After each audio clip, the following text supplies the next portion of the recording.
تو جب وہاں پہنچے تو ایک دو درخت وہاں لگے ہوئے تھے، تو صحابہ اس کا پھل چننے لگے۔ تو نبی صلی اللہ علیہ وسلم نے فرمایا کہ دیکھو جو سیاہ ہو، گہرے رنگ کا ہو، وہ کھانا وہ میٹھا ہوتا ہے۔ تو صحابہ نے کہا اللہ کے رسول صلی اللہ علیہ وسلم یہ بات تو صرف کسی ایسے شخص کو ہی پتہ ہو سکتی ہے جو بکریاں چراتا ہو، کیونکہ یہ عام طور پہ عام افراد کو یہ بات پتہ نہیں ہوتی۔ تو آپ صلی اللہ علیہ وسلم نے فرمایا کہ ہاں میں بکریاں چراتا تھا۔ تو صحابہ حیران ہوئے کہ آپ بکریاں چراتے تھے؟ کہا کہ جی ہاں میں چراتا تھا۔ نہ صرف یہ میں، بلکہ فرمایا کہ اللہ رب العالمین نے جتنے بھی انبیاء مبعوث فرمائے ہیں سب نے بکریاں چرائی، یعنی جتنے بھی انبیاء آئے ہیں نبی صلی اللہ علیہ وسلم سمیت سب نے بکریاں چرائیں۔ اور وجہ اس کی علماء یہ بیان کرتے ہیں کیونکہ بکریوں کا چرانا جو ہے یہ ایک تربیت ہے، کہ بکریاں جو ہیں وہ ایک ریوڑ ہوتا ہے پورا، اور ان کو ایک سمت میں لے کے چلنا اور ان کو سنبھال کے رکھنا، ان کی حفاظت کرنا، اس سے قائدانہ صلاحیتیں پیدا ہوتی ہیں، پھر صبر کا ایک مادہ انسان کے اندر پیدا ہوتا ہے، اور پھر بکریوں کے ساتھ جو ایک تعلق ہوتا ہے اس میں یہ ہوتا ہے کہ دل نرم ہو جاتے ہیں۔ آپ صلی اللہ علیہ وسلم نے فرمایا کہ جو بکریوں کے چروائے ہوتے ہیں ان کے دل نرم ہوتے ہیں، اونٹوں کے چرواہوں کے دل سخت ہوتے ہیں۔ تو یہ ہر جانور کے ساتھ جو انسان رہتا ہے اس کا ایک لازمی ایک اثر مزاج پر، طبیعت پر پڑتا ہے۔ تو یہ آپ صلی اللہ علیہ وسلم کی ایک تربیت تھی۔ کافی عرصے تک آپ صلی اللہ علیہ وسلم نے بکریاں چرائیں، تقریباً 5-6 سال آپ صلی اللہ علیہ وسلم بکریاں چراتے تھے۔ اسی دوران میں ایک واقعہ جو آپ صلی اللہ علیہ وسلم کا نوجوانی کا سمجھ لیجئے، جب 14 یا 15 سال عمر تھی نبی صلی اللہ علیہ وسلم کی، تو پہلا سفر تجارت کیا، پہلی دفعہ مکہ سے باہر تشریف لے گئے۔ اور یہ تجارت کا سفر یوں ہوا کہ ابو طالب کو قریشیوں نے یہ کہا کہ تم بڑے مشکل حالات میں ہو تو ہم تمہارا کچھ ہاتھ بٹا دیتے ہیں، کچھ پیسے ہم سے لو، تجارت کرو، ہو سکتا ہے تمہیں کوئی نفع ہو جائے۔ تو کہا کہ ٹھیک ہے میں ایسا کچھ کرتا ہوں۔ تو اس سفر کا ارادہ کر لیا، پہلے کبھی سفر نہیں کیا تھا، یا بہت عرصہ ہو چکا تھا سفر نہیں کیا تھا۔ سفر کا جب ارادہ کیا تو نبی صلی اللہ علیہ وسلم کا ایک بڑا گہرا تعلق، ایک قلبی لگاؤ تھا اپنے چچا ابو طالب سے۔ تو کہا کہ نہیں میں آپ کو اکیلے جانے نہیں دوں گا، میں آپ کے بغیر نہیں رہ سکتا، میں نے آپ کے ساتھ جانا ہے، سفر کرنا ہے۔ کہا کہ نہیں بھتیجا تم چھوٹے ہو، تم میرے ساتھ نہیں چل سکتے، تو سفر بڑا مشکل ہوتا ہے، بڑے حالات آتے ہیں، کیا کیفیات ہوں، کیا معاملات ہوں، تو نہیں لے کر گئے۔ تو روایت میں آتا ہے کہ چچا جب باہر چلے گئے مکہ سے باہر، تو نبی صلی اللہ علیہ وسلم پیدل دوڑتے ہوئے اپنے چچا کے پیچھے پیچھے۔ تو چچا کو بہرحال رحم آ گیا اور کہا کہ خود اپنا بھی ایک تعلق تھا اپنے بھتیجے سے، تو پھر اپنے ساتھ سوار کر لیا اور ان کو شام کے سفر میں لے کے چلے۔ اصل جو اس میں واقعہ ہوا سفر تجارت میں وہ ذکر ہوتا ہے بعض روایات میں، وہ یہ کہ نبی صلی اللہ علیہ وسلم جب پہنچے بصرہ یہ گیٹ ہے، یوں سمجھ لیں کہ شام کے علاقے کا، یہاں پر حجاز اور شام کا ایک یہاں پہ بارڈر ہے، یوں سمجھ لیں کہ یہ پہلی بستی ہے شام کی، بصرہ کی۔ تو وہاں پر ایک خانقاہ تھی جو کہ بحیرہ راہب کے نام سے ایک راہب تھا جس کا نام بحیرہ ذکر کیا جاتا ہے۔ تو اس کی خانقاہ تھی جو بالکل شہر کے دروازے پر تھی۔ یہ قافلہ وہاں سے گزرا اور آگے جا کر شہر میں پڑاؤ ڈال دیا۔ تو یہ جو راہب تھا یہ باہر آیا اور اس نے آ کر لوگوں سے پوچھا کہ آج دوپہر کے وقت میں قافلہ آیا تھا وہ کہاں ہے؟ بتایا کہ فلاں جگہ پر ہے، تو وہاں چلے گئے۔ وہاں جا کر کہا کہ جی میں آپ لوگ عرب سے تشریف لائے ہیں تو میں آپ لوگوں کی دعوت کرنا چاہتا ہوں، تو آپ فلاں وقت میں میرے پاس تشریف لائیے گا۔ اگلے دن دوپہر کی دعوت تھی، سب لے گئے، قافلے والے سب پہنچے مکہ کے۔ دعوت جب شروع ہوئی تو راہب نے یہ کہا کہ آپ کسی کو چھوڑ آئے، کوئی آپ کے ساتھ تھا اب نہیں ہے، تو کوئی ہوگا ایسا؟ تو ابو طالب نے کہا کہ جی ہاں میرا بیٹا ہے جس کو میں اپنے جو ہے وہ قافلے میں سامان کے پاس چھوڑ آیا ہوں۔ کہا کہ اس کو بلائیے۔ بلایا تو جب وہ آ کر بیٹھے نبی صلی اللہ علیہ وسلم، تو راہب نے یہ کہا کہ اللہ کی قسم یہ سچا نبی ہے، یہ نبی ہے جس کو اللہ تعالیٰ نے مبعوث فرما دیا ہے۔ تو لوگوں نے کہا کہ یہ بات تم کیسے کہتے ہو؟ کہا کہ جب آپ لوگ آ رہے تھے تو میری جو خانقاہ ہے وہ بالکل شہر کے دروازے پر ہے، تو جب تم آ رہے تھے تو میں نے دیکھا کہ کوئی پتھر اور کوئی درخت ایسا نہیں تھا جس نے تمہاری طرف سجدہ نہ کیا ہو، یہ علامت تھی۔ اور پھر میں نے دیکھا کہ ایک بادل مستقل تمہارے قافلے پر سایہ کیے ہوئے تھا، اور جب تم دعوت پر آئے بغیر ان کے تو تمہارے اوپر وہ بادل نہیں تھا، وہ کیفیت نہیں تھی۔ جب بلایا ان کو تو میں نے دیکھ لیا، مہر نبوت بھی دیکھ لی۔ پھر ابو طالب سے پوچھا کہ آپ کون ہیں؟ کہا کہ جی میں یہ میرا بیٹا ہے۔ کہا کہ یہ آپ کا بیٹا نہیں ہو سکتا۔ کہا کہ کیوں؟ کیونکہ آخری نبی جس نے پیدا ہونا ہے اس کا والد تو پیدائش سے پہلے ہی فوت ہو چکا ہو، وہ یتیم پیدا ہوگا، آپ اس کے والد نہیں ہو سکتے۔ کہا کہ آپ نے درست پہچانا، میں اس کا چچا ہوں۔ تو کہا کہ میری آپ سے گزارش ہے کہ آپ ان کو آگے نہ لے کے جائیں، یہودی ان کو پہچان لیں گے اور ان کو ابھی قتل کر دیں گے، لہذا میری گزارش یہ ہے کہ آپ یہیں سے ان کو واپس لے چلیں۔ اور تو چچا ابو طالب جو ہے وہ ساتھ لے کر نبی صلی اللہ علیہ وسلم کو واپس آ گئے۔ تو یہ ایک واقعہ جو ہے وہ لڑکپن کا، جوانی کا کے حوالے سے واقعہ بڑا مشہور ہے۔ بعض علماء نے اس کو ضعیف قرار دیا ہے، لیکن اکثر علماء نے اس واقعے کو درست قرار دیا ہے اور صحیح مستند سند سے یہ واقعہ ثابت ہے۔ پھر جب جوانی کی عمر تھی، تقریباً 20 سال کی عمر تھی، تو ایک جنگ چھڑ گئی قریش کے اندر، قریش کے آپس کے قبائل کے اندر، جس کو حرب فجار کہا جاتا ہے۔ حرب فجار اس کو اس لیے کہا جاتا ہے، فجار کا معنی ہے گناہ گار، تو اس کو گناہ گاروں کی جنگ اس لیے کہا جاتا ہے کیونکہ یہ ان مہینوں میں لڑی گئی جو حرمت کے مہینے تھے، یعنی ایسی آپس میں تلخیاں بڑھ گئیں اور ایسی دشمنیاں بڑھ گئیں کہ قریش کو باہم آپس میں دست و گریباں ہونا پڑا حرمت کے مہینے میں۔ تو بہرحال چونکہ قریش کی جو ایک شاخ تھی بنو ہاشم بھی تھی، نبی صلی اللہ علیہ وسلم کو بھی کرہن ناپسندیدگی کے ساتھ شریک ہونا پڑا اس جنگ میں۔ تو آپ صلی اللہ علیہ وسلم نے خود اپنے بارے میں تذکرہ کیا کہ میں زیادہ سے زیادہ یہ کرتا تھا کہ کوئی تیر اٹھا کر اپنے چچاؤں کو دے دیتا یا میں پانی پلا دیتا، اس سے زیادہ میں نے براہ راست جنگ میں حصہ نہیں لیا۔ آپ صلی اللہ علیہ وسلم نے احتیاط فرمائی اور اس جنگ میں حصہ آپ نے نہیں لیا۔ اور اس واقعے کے بعد پھر ایک اور واقعہ ہوا، حرب فجار، یہ ختم ہوئی، تقریباً 4-5 مہینے یہ جنگ چلتی رہی اور بالآخر اس کا کوئی نتیجہ برآمد نہیں ہوا۔ دونوں فریقین نے بڑا شدید قسم کا نقصان اٹھایا، سینکڑوں افراد دونوں طرف سے مارے گئے، بغیر نتیجے کے یہ جنگ ختم ہوئی۔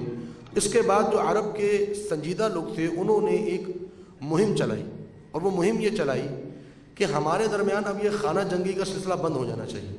یہ کمزوروں پہ جو ظلم ہوتا ہے، طاقتور کا ساتھ دیا جاتا ہے، تو یہ ظلم جو ہے بند ہو جانا چاہیے۔ اس کے لیے ایک صلح نامہ لکھا گیا جس کو حلف الفضول کہتے ہیں۔ فضول اس کو اس لیے کہا جاتا ہے کیونکہ اس میں 4-5 افراد ایسے شریک ہوئے جن کا نام فضل تھا، تو فضل کی جمع فضول ہے، اس نسبت سے یہ حلف الفضول کہلاتا ہے، یعنی ایسا معاہدہ جس میں کافی سارے فضل شریک ہوئے۔ آپ صلی اللہ علیہ وسلم جب مدینہ میں تھے، ہجرت کے بعد نبوت مل چکی تھی، تو فرمایا کرتے تھے کہ اگر آج بھی قریش، جبکہ غزوہ بدر ہو چکا تھا، غزوہ احد بھی ہو چکا تھا، تو فرماتے ہیں کہ اگر آج بھی قریش مجھے حلف الفضول کے لیے بلائیں گے تو میں سب کچھ چھوڑ کر ان کے پاس جانے کے لیے تیار ہوں۔ اس سے یہ معلوم ہوتا ہے کہ نبی صلی اللہ علیہ وسلم کا نہ کبھی جو ہے وہ یہ خواہش رہی ہے جنگوں کی، جدال کی، یہ خواہش نہیں رہی، ہمیشہ یہ خواہش رہی کہ امن اور امان کا معاملہ ہو، صلح کا معاملہ ہو، جنگوں کا معاملہ نہ ہو۔ فرمایا کہ آج قریش جو میرے جانی دشمن ہے، آج بھی اگر حلف الفضول کے لیے بلائیں گے تو میں ہر سب کچھ چھوڑ کر ان کے پاس جانے کے لیے تیار ہوں۔ تو یہ حلف الفضول، اس کا بہت تذکرہ نبی صلی اللہ علیہ وسلم نے اپنی رسالت کے بعد بھی کیا، اور یہ اس بات کی دلیل ہے کہ اسلام جو ہے وہ امن پسند ہے، اسلام جنگجو نہیں ہے۔ نبی صلی اللہ علیہ وسلم کی طبیعت معاذ اللہ کوئی جنگجوانہ نہیں تھی، بلکہ امن پسند اور صلح جو آپ صلی اللہ علیہ وسلم کی طبیعت تھی، اور یہی اسی طرف آپ صلی اللہ علیہ وسلم کا رجحان زیادہ تر رہا کرتا تھا۔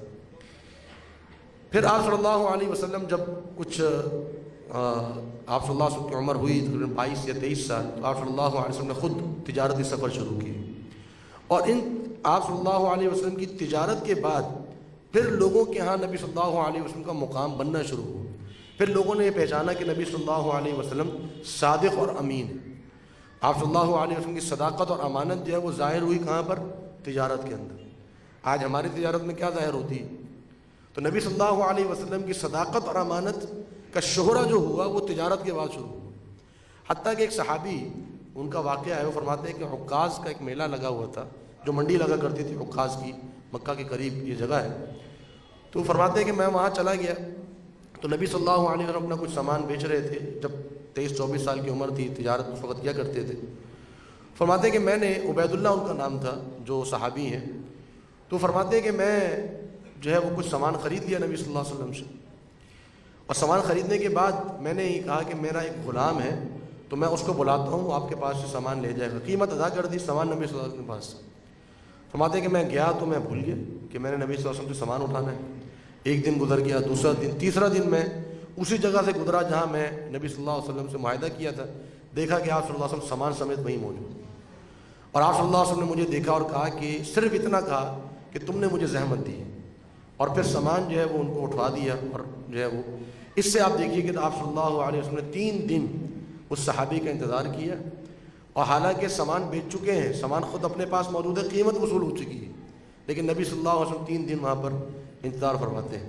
جب یہ معاملات ان کو مشہور ہونا شروع ہوئے قریش کے اندر، تو سیدہ خدیجہ بنت خویلد رضی اللہ تعالی عنہ، جو کہ بڑی مالدار خاتون تھی قریش کی، اور وہ لوگوں کو اپنا سامان دیا کرتی تھی، مال دیا کرتی تھی، وہ تجارت کیا کرتے تھے۔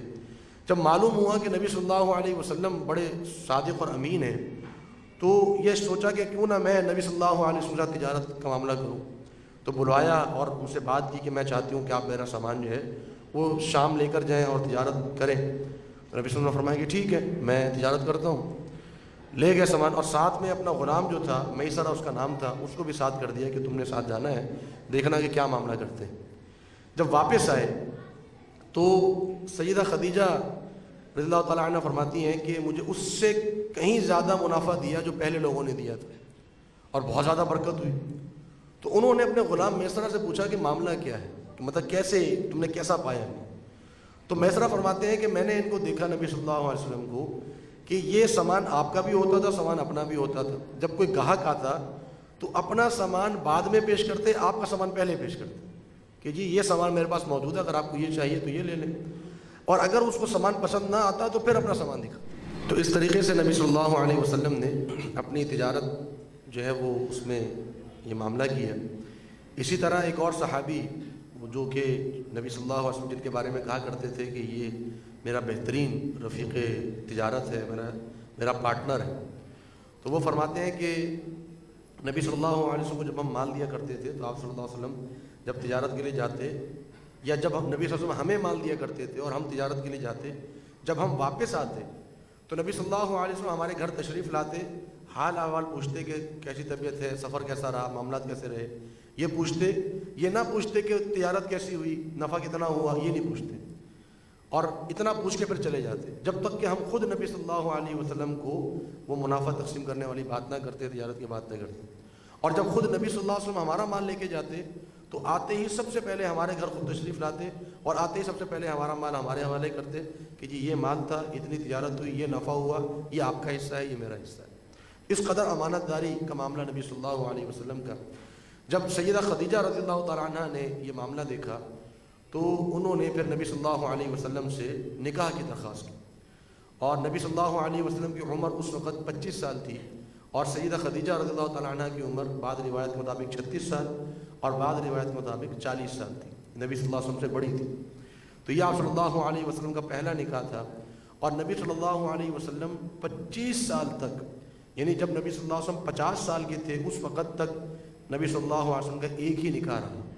آپ صلی اللہ علیہ وسلم کی زوجیت میں صرف سیدہ خدیجہ بنت خویلد تھی، اور یہ اسلام جو کہ بعد میں لے کر آئی سیدہ خدیجہ، یہ وہ گھر ہے جو آج بھی مکہ میں موجود ہے، جو سیدہ خدیجہ کا گھر تھا، جہاں نبی صلی اللہ علیہ وسلم نے اپنی رفیق حیات کے ساتھ بڑا ایک طویل عرصہ جو ہے وہ گزارا ہے۔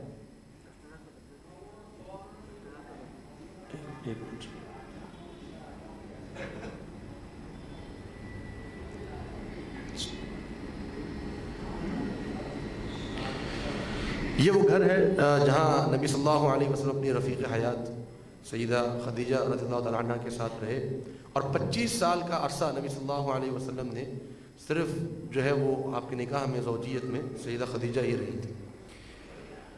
اور خدیجہ رضی اللہ تعالیٰ عنہ کے بہت سے فضائل اور مناقب ہیں۔ نبی صلی اللہ علیہ وسلم نے فرمایا کہ سیدہ خدیجہ جو ہے وہ جنت کی عورتوں کی سردار ہے، اور بعض روایات میں آتا ہے کہ نبی صلی اللہ علیہ وسلم نے فرمایا سیدہ خدیجہ سے کہ خدیجہ یہ جبریل علیہ السلام ہیں، یہ آپ کو آپ کے رب کا سلام پہنچاتے ہیں، اور یہ آپ کو خوشخبری دیتے ہیں ایک ایسے گھر کی جو موتیوں کا بنا ہوا ہے، جو صرف ایک موتی کا ہے، پورا ایک موتی ہے، اور وہ 60 میل لمبا اور 60 میل چوڑا ہے، اور وہ صرف آپ کے لیے اللہ رب العالمین نے تعمیر کیا ہے جنت کے اندر۔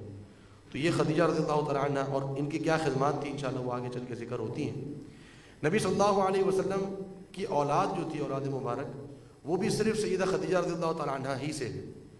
نبی صلی اللہ علیہ وسلم کی کسی اور زوجہ سے نبی صلی اللہ علیہ وسلم کی کوئی اولاد نہیں ہے۔ آپ صلی اللہ علیہ وسلم کے بیٹوں میں ایک سب سے پہلے بیٹے جو تھے وہ قاسم رضی اللہ تعالیٰ عنہ، جو کہ پیدائش کے تقریباً 5-6 سال کے بعد فوت ہو گئے تھے، اور اسی نسبت سے نبی صلی اللہ علیہ وسلم ابو القاسم کہلاتے ہیں، آپ صلی اللہ علیہ وسلم کی کنیت ابو القاسم۔ اس کے بعد جناب عبداللہ جو کہ کچھ مہینے کے تھے یا 1 سے 1.5 سال کا بعد علماء نے ذکر کیا اور وہ فوت ہو گئے، جن کا لقب طیب اور طاہر بھی تھا ان کا لقب۔ اور نبی صلی اللہ علیہ وسلم کی 4 بیٹیاں تھیں، سیدہ زینب رضی اللہ تعالیٰ عنہ، سیدہ رقیہ رضی اللہ تعالیٰ عنہ، سیدہ ام کلثوم اور سیدہ فاطمہ رضی اللہ تعالیٰ عنہ۔ نبی صلی اللہ علیہ وسلم کی ایک اور بیٹے تھے جو کہ ابراہیم تھے، اور وہ ماریہ قبطیہ جو کہ نبی صلی اللہ علیہ وسلم کی زوجہ نہیں تھی بلکہ لونڈی تھی، ان کے بدن سے ہوئے تھے۔ باقی کسی زوجہ سے نبی صلی اللہ علیہ وسلم کی کوئی اولاد نہیں تھی۔ تو آپ صلی اللہ علیہ وسلم کے 3 بیٹے تھے، اور تینوں نبی صلی اللہ علیہ وسلم کے تینوں بیٹے بچپن میں فوت ہو گئے۔ کوئی زیادہ سے زیادہ جو قاسم رضی اللہ تعالیٰ عنہ 4 سال کی عمر میں فوت ہو گئے، باقی کچھ 1.5 سال کی عمر میں اور کچھ چند ماہ کی عمر میں فوت ہو گئے۔ ابراہیم رضی اللہ تعالیٰ عنہ 6 ماہ کی عمر میں فوت ہو گئے۔ 4 بیٹیاں تھیں، اور 4 میں سے 3 بیٹیاں بالغ چاروں ہوئیں، چاروں کے نکاح ہوئے، اور 4 میں سے 3 بیٹیاں نبی صلی اللہ علیہ وسلم کی زندگی میں ہی فوت ہو گئیں۔ سیدہ زینب، سیدہ رقیہ اور سیدہ ام کلثوم رضی اللہ تعالیٰ عنہ، یہ تینوں بیٹیاں نبی صلی اللہ علیہ وسلم کی زندگی میں حیات میں ہی فوت ہو گئی تھیں۔ اور آپ صلی اللہ علیہ وسلم کی صرف ایک بیٹی سیدہ فاطمہ رضی اللہ تعالیٰ عنہ، وہ نبی صلی اللہ علیہ وسلم کی وفات کے بعد صرف 6 مہینے زندہ رہیں، اس کے بعد وہ بھی فوت ہو گئی۔ آپ صلی اللہ علیہ وسلم کی جو نسل مبارک ہے وہ چلی ہے سیدہ فاطمہ سے۔ آج جتنے بھی سید موجود ہیں وہ سارے کے سارے نبی صلی اللہ علیہ وسلم کا نسب کس سے ملتا ہے؟ سیدہ فاطمہ سے۔ تو ہمارے ہاں جو یہ نظریہ موجود ہے کہ نسل جو آگے چلتی ہے وہ بیٹے سے چلتی ہے، اگر یہ نظریہ مان لیا جائے تو نبی صلی اللہ علیہ وسلم کی تو معاذ اللہ نسل ہی نہیں۔ تو یہ نظریہ اسلام نے غلط قرار دے دیا کہ نسل جو ہے وہ عورت سے چلتی، صرف مرد سے چلتی ہے، نہیں، مرد سے بھی چلتی ہے، عورت سے بھی چلتی ہے، دونوں سے نسل چلتی ہے۔ اور نبی صلی اللہ علیہ وسلم کی جو نسل مبارک ہے وہ سیدہ فاطمہ سے چلی ہے۔ آپ صلی اللہ علیہ وسلم جب تقریباً 30 سال کے تھے تو ایک واقعہ ہوا کعبہ کی تعمیر نو کا۔ یہ سارا جو حالات ہم پڑھ رہے ہیں یہ وہ 40 سال کا دورانیہ ہے نبی صلی اللہ علیہ وسلم کا، جو کہ بعثت سے پہلے، جس میں آپ نبوت کے منصب پر فائز نہیں ہوئے تھے۔ تو کعبہ کی تعمیر نو کا واقعہ کچھ یوں تھا کہ ایک سیلاب آیا جس کی وجہ سے کعبہ کی جو عمارت تھی وہ بڑی مخدوش ہو گئی، کمزور ہو گئی۔ قریش کو یہ خوف ہوا کہ کہیں ایسا نہ ہو کہ یہ عمارت جو ہے وہ گر جائے، اور چونکہ قریش کی ساری تجارت حج سے وابستہ تھی، بیت اللہ سے وابستہ تھی، اور سارا روب، ساری سرداری، سارا دبدبہ ان کا بیت اللہ کی وجہ سے تھا، تو یہ بڑی ان کے لیے یوں سمجھ لیے کہ رسوائی کی بات ہوتی کہ بیت اللہ کی عمارت منہدم ہو جائے۔ تو اب جو ہے وہ یہ طے پایا کہ کعبہ کی عمارت جو ہے وہ دوبارہ ڈھا کر دوبارہ نئے سرے سے تعمیر کی جائے۔ اور اس وقت طے یہ بھی پایا، شرط یہ رکھی گئی کہ ہم صرف حلال آمدنی سے کعبہ کی تعمیر کریں گے۔ تو جو بیت اللہ تھا پہلے وہ محراب کی شکل میں تھا، اوپر سے گول تھا اور نیچے سے چوکور تھا، پہلے بیت اللہ یوں تھا۔ لیکن جب کعبہ کی تعمیر شروع ہوئی تو قریش کے پاس مال حلال کی کمی ہو گئی۔ انہوں نے کیا کیا، یہ جو حتیم کا اگلا حصہ آپ نے دیکھا ہوگا، جو گول حصہ ہے حتیم جس کو کہتے ہیں ہم، وہ بھی کعبہ میں شامل تھا، لیکن وہ حصہ پھر چھوڑ دیا گیا کیونکہ اس کی تعمیر کے پیسے نہیں تھے قریش کے پاس، حلال پیسے نہیں تھے، حرام آمدنی تو بہت تھی، حلال پیسے نہیں تھے کہ اس حصے کو تعمیر کیا جاتا۔ تو انہوں نے کعبہ کی عمارت چوکور تعمیر کی۔ تو سب سے پہلے چوکور جو عمارت بنی وہ قریش نے تعمیر کی تھی۔ پہلے جو ہے وہ کعبہ کی عمارت جو ہے وہ تھی محراب کی انداز میں۔ تو بہرحال نبی صلی اللہ علیہ وسلم اس وقت موجود تھے اور شامل رہے اس تعمیر کے اندر۔ لیکن پھر تعمیر کرتے کرتے جب تعمیر اس قدر ہو گئی کہ جب حجر اسود کو نصب کرنے کا معاملہ آیا تو اس پہ اختلاف ہو گیا کہ اب حجر اسود کون نصب کرے۔ اب حجر اسود کے اندر اس اختلاف اس قدر شدید ہو گیا، ہر قبیلہ یہ چاہتا تھا کہ ہمیں یہ اعزاز مل جائے۔ اس قدر شدید اختلاف ہوا کہ ان کے یہاں ایک رسم تھی قریش کے یہاں کہ اگر موت پر بیعت کرنی ہوتی تو اپنا ہاتھ کاٹتے، پیالے میں خون بھرتے، اس میں اپنی انگلیاں ڈبوتے کہ جی اب یا مریں گے یا اپنا مقصد حاصل کر کے رہیں گے۔ تو قریش کے سارے قبیلوں نے الگ الگ موت پر بیعت کر لی۔ اس قدر خونی کیفیت پیدا ہو گئی، اختلاف کی کیفیت۔ اس وقت ایک ان کا بزرگ تھا، خزیمہ اس کا نام تھا، تو اس نے یہ کہا کہ دیکھو میں تمہیں ایک حل بتاتا ہوں۔ اس کا حل یہ ہے کہ کل صبح مشرقی دروازے سے جو شخص داخل ہو اس کو تم اپنا قاضی اور حاکم تسلیم کر لو، وہ جو فیصلہ کرے اس فیصلے کو قبول کر لیں۔ اب اللہ کا کرنا یہ ہوا کہ صبح کے وقت میں قریش کے قبائل پہنچے تو جو پہلا شخص مشرقی دروازے سے داخل ہوا وہ نبی کریم صلی اللہ علیہ وسلم تھا۔ اب جیسے ہی داخل ہوئے تو سب نے نعرہ بلند کر دیا، ہادہ امیننا ہادہ صادقنا، یہ ہمارے امین آ گئے، ہمارے صادق آ گئے، ان کا فیصلہ ہمیں قبول ہے۔ نبی صلی اللہ علیہ وسلم کے سامنے معاملہ رکھا گیا کہ یہ معاملہ ہے. آپ صلی اللہ علیہ وسلم نے بڑی حکمت سے معاملہ طے فرمایا اور قریش دنگ رہ گئے کہ یہ کیسا حکمت والا معاملہ تھا کہ ایک چادر بچھائی گئی، حکم دیا کہ چادر بچھائی گئی. آپ صلی اللہ علیہ وسلم نے جہاں وہ حجر اسود پڑا ہوا تھا اپنے ہاتھوں سے اٹھا کر چادر میں رکھا. پھر قریش سے کہا کہ تمہارے جو قبیلے ہیں ان کے سردار بھیج دو. ایک ایک سردار ہر قبیلے کا آ گیا، اس کو کہا کہ تم چادر پکڑ لو. سب سرداروں نے مل کے چادر پکڑی اور وہ جہاں حجر اسود نصب کرنا تھا وہاں تک لے گئے. نبی صلی اللہ علیہ وسلم نے اپنے ہاتھوں سے حجر اسود اٹھایا اور کعبہ کے اوپر نصب کیا اور سرداروں سے یہ کہا کہ تم بھی ایک ایک ہاتھ لگاؤ. سب نے ایک ایک ہاتھ لگایا اور وہ حجر اسود نصب ہو گیا. تو بڑی حکمت سے یہ معاملہ بھی طے فرما دیا اور یہ اعزاز بھی اللہ رب العالمین نے نبی صلی اللہ علیہ وسلم کو دے دیا کہ حجر اسود ان کے ہاتھوں سے نصب ہو، نبی صلی اللہ علیہ وسلم کے ہاتھوں سے. اب جب کعبہ کی تعمیر مکمل ہو گئی اور سجاوٹ کی باری آئی تو قریش نے کعبہ کو سجا دیا بتوں سے. پورے بت دوبارہ 360 بت کعبہ کی چھت کے اوپر، صفا مروہ میں، مطاف میں 360 بت لگا کر رکھ دیے، تصویریں بنا دی. یہ سجاوٹ تھی ان کے یہاں. نبی صلی اللہ علیہ وسلم نے جب یہ ان کا معاملہ دیکھا کہ یہ کعبہ تعمیر کرنے کے بعد پھر اپنی پرانی روش پر باقی دوبارہ آ گئے، آپ صلی اللہ علیہ وسلم نے اپنے قوم کے جب حالات دیکھے تو پھر آپ صلی اللہ علیہ وسلم اپنی قوم سے ایک انداز سے جدائی اختیار کر لی اور پھر تنہائی کی عبادت کا ایک مرحلہ شروع ہوا جو کہ نبی صلی اللہ علیہ وسلم کی تربیت کا نبوت سے پہلے آخری مرحلہ تھا. آپ صلی اللہ علیہ وسلم غار حرا میں، جس کی تصویر آپ کے سامنے ہے، یہاں آپ صلی اللہ علیہ وسلم تشریف لے جاتی ہے. یہ مکہ سے باہر ہے غار حرا اور بڑی بلندی پر ہے. تو آپ صلی اللہ علیہ وسلم 1 ہفتے کا 2 ہفتے کا کھانے پینے کا سامان لے جاتے اور وہاں آپ صلی اللہ علیہ وسلم جا کر قیام فرماتے اور جو عبادت سیکھی تھی دین ابراہیمی میں تھوڑی بہت، وہ عبادت شروع کر دیتے.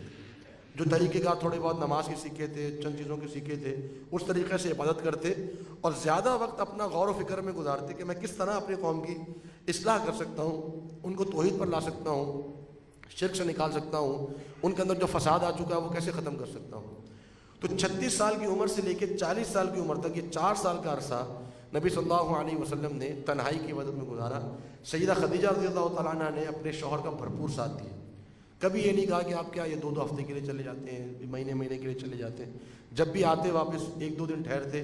سیدہ خدیجہ اگلے 15 دن کا سامان تیار کرتی، نبی صلی اللہ علیہ وسلم دوبارہ جو ہے وہ غار حرا تشریف لے جاتے. تو یہ 4 سال کا عرصہ آپ صلی اللہ علیہ وسلم نے تربیت حاصل کی، ایک تنہائی کی عبادت کی اور ایک مضبوطی آپ کے اندر آ گئی دوبارہ اپنے نفس کے اندر. کیونکہ تنہائی کا میسر ہو جانا کسی نفس کے لیے اور پھر باقاعدہ جا کر ایک سوچ و بچار کرنا، غور و فکر کرنا، اس سے نفس بڑا مضبوط ہوتا ہے. تو جب یہ تربیت کا مرحلہ ختم ہو گیا اور اب یہ ہمارا جو 40 سال کا پہلا دور تھا جو قبل از بعثت کا دور تھا نبی صلی اللہ علیہ وسلم کی، یہ مکمل ہو گیا. آپ صلی اللہ علیہ وسلم کی ولادت سے لے کر نبی صلی اللہ علیہ وسلم کی 40 سال کی عمر تک یہ ہمارا پہلا حصہ، پہلا مرحلہ مکمل ہو گیا. اب اس کے بعد نبی صلی اللہ علیہ وسلم پر نزول وحی کا آغاز ہو. جو نزول وحی کا آغاز جو ہے اس کے بارے میں خود صحیح بخاری کی حدیث میں آتا ہے کہ نبی صلی اللہ علیہ وسلم کو سچے خواب آنا شروع ہو. آپ صلی اللہ علیہ وسلم غار حرا میں موجود ہوتے، کچھ خواب دیکھتے، جب واپس اپنی قوم میں آتے تو دیکھتے کہ وہ خواب پورے ہو گئے. جس کے بارے میں سنا تھا کہ اس نے فوت ہو گیا، خواب میں دیکھا تھا تو آ کے دیکھا کہ واقعتاً فوت ہو گیا ہے. تو جو مناظر اپنے خواب میں دیکھتے وہی مناظر آپ کو اپنی قوم میں نظر آتے. تو یہ سچے خواب جو ہے یہ نبوت کی ایک علامت ہے، یہ نبوت کا ایک مرحلہ ہے. آپ صلی اللہ علیہ وسلم نے فرمایا کہ نبوت کے 26 حصے ہیں اور اس کا 26واں حصہ جو ہے وہ ہے سچے خواب. اور یہ سچے خواب مومن کو آتے ہیں. تو مومن جو ہوتا ہے ان کو سچے خواب آتے ہیں. اللہ رب العالمین بسا اوقات کسی مومن کو سچے خواب دکھا دیتا ہے. آپ صلی اللہ علیہ وسلم کو بھی سچے خواب آنا شروع ہوئے. اس کے بعد پھر رمضان المبارک میں نبی صلی اللہ علیہ وسلم پر پہلی وحی نازل ہوئی. اور رمضان المبارک کا تعین اس لیے بھی ہوتا ہے کہ اللہ رب العالمین نے جو فرمایا کہ شہر رمضان الذی انزل فیہ القرآن، کہ یہ رمضان کا مہینہ وہ ہے کہ جس میں قرآن مجید نازل کیا گیا ہے. تو نبی صلی اللہ علیہ وسلم پر جو پہلی وحی ہوئی وہ رمضان المبارک میں ہوئی. اور کس تاریخ کو ہوئی اس میں اختلاف ہے. بعض نے 27 رمضان کہا ہے، بعض نے 21 رمضان کہا ہے. تو بہرحال رمضان المبارک کی کسی ایک دن میں یہ نزول وحی ہوئی. اور وحی کیسے نازل ہوئی، جس کا واقعہ یہ ہے کہ آپ صلی اللہ علیہ وسلم نے فرمایا کہ میں جو ہے وہ اپنی عبادت میں مصروف تھا کہ اچانک دیکھتا ہوں کہ غار کے دہانے پر ایک شخص کھڑا ہے. مجھے نہیں معلوم کہ وہ کہاں سے آیا. اس نے آ کر جو ہے وہ مجھے پکارا اور مجھے دبوچا اور مجھے کہا اقرا، پڑھو.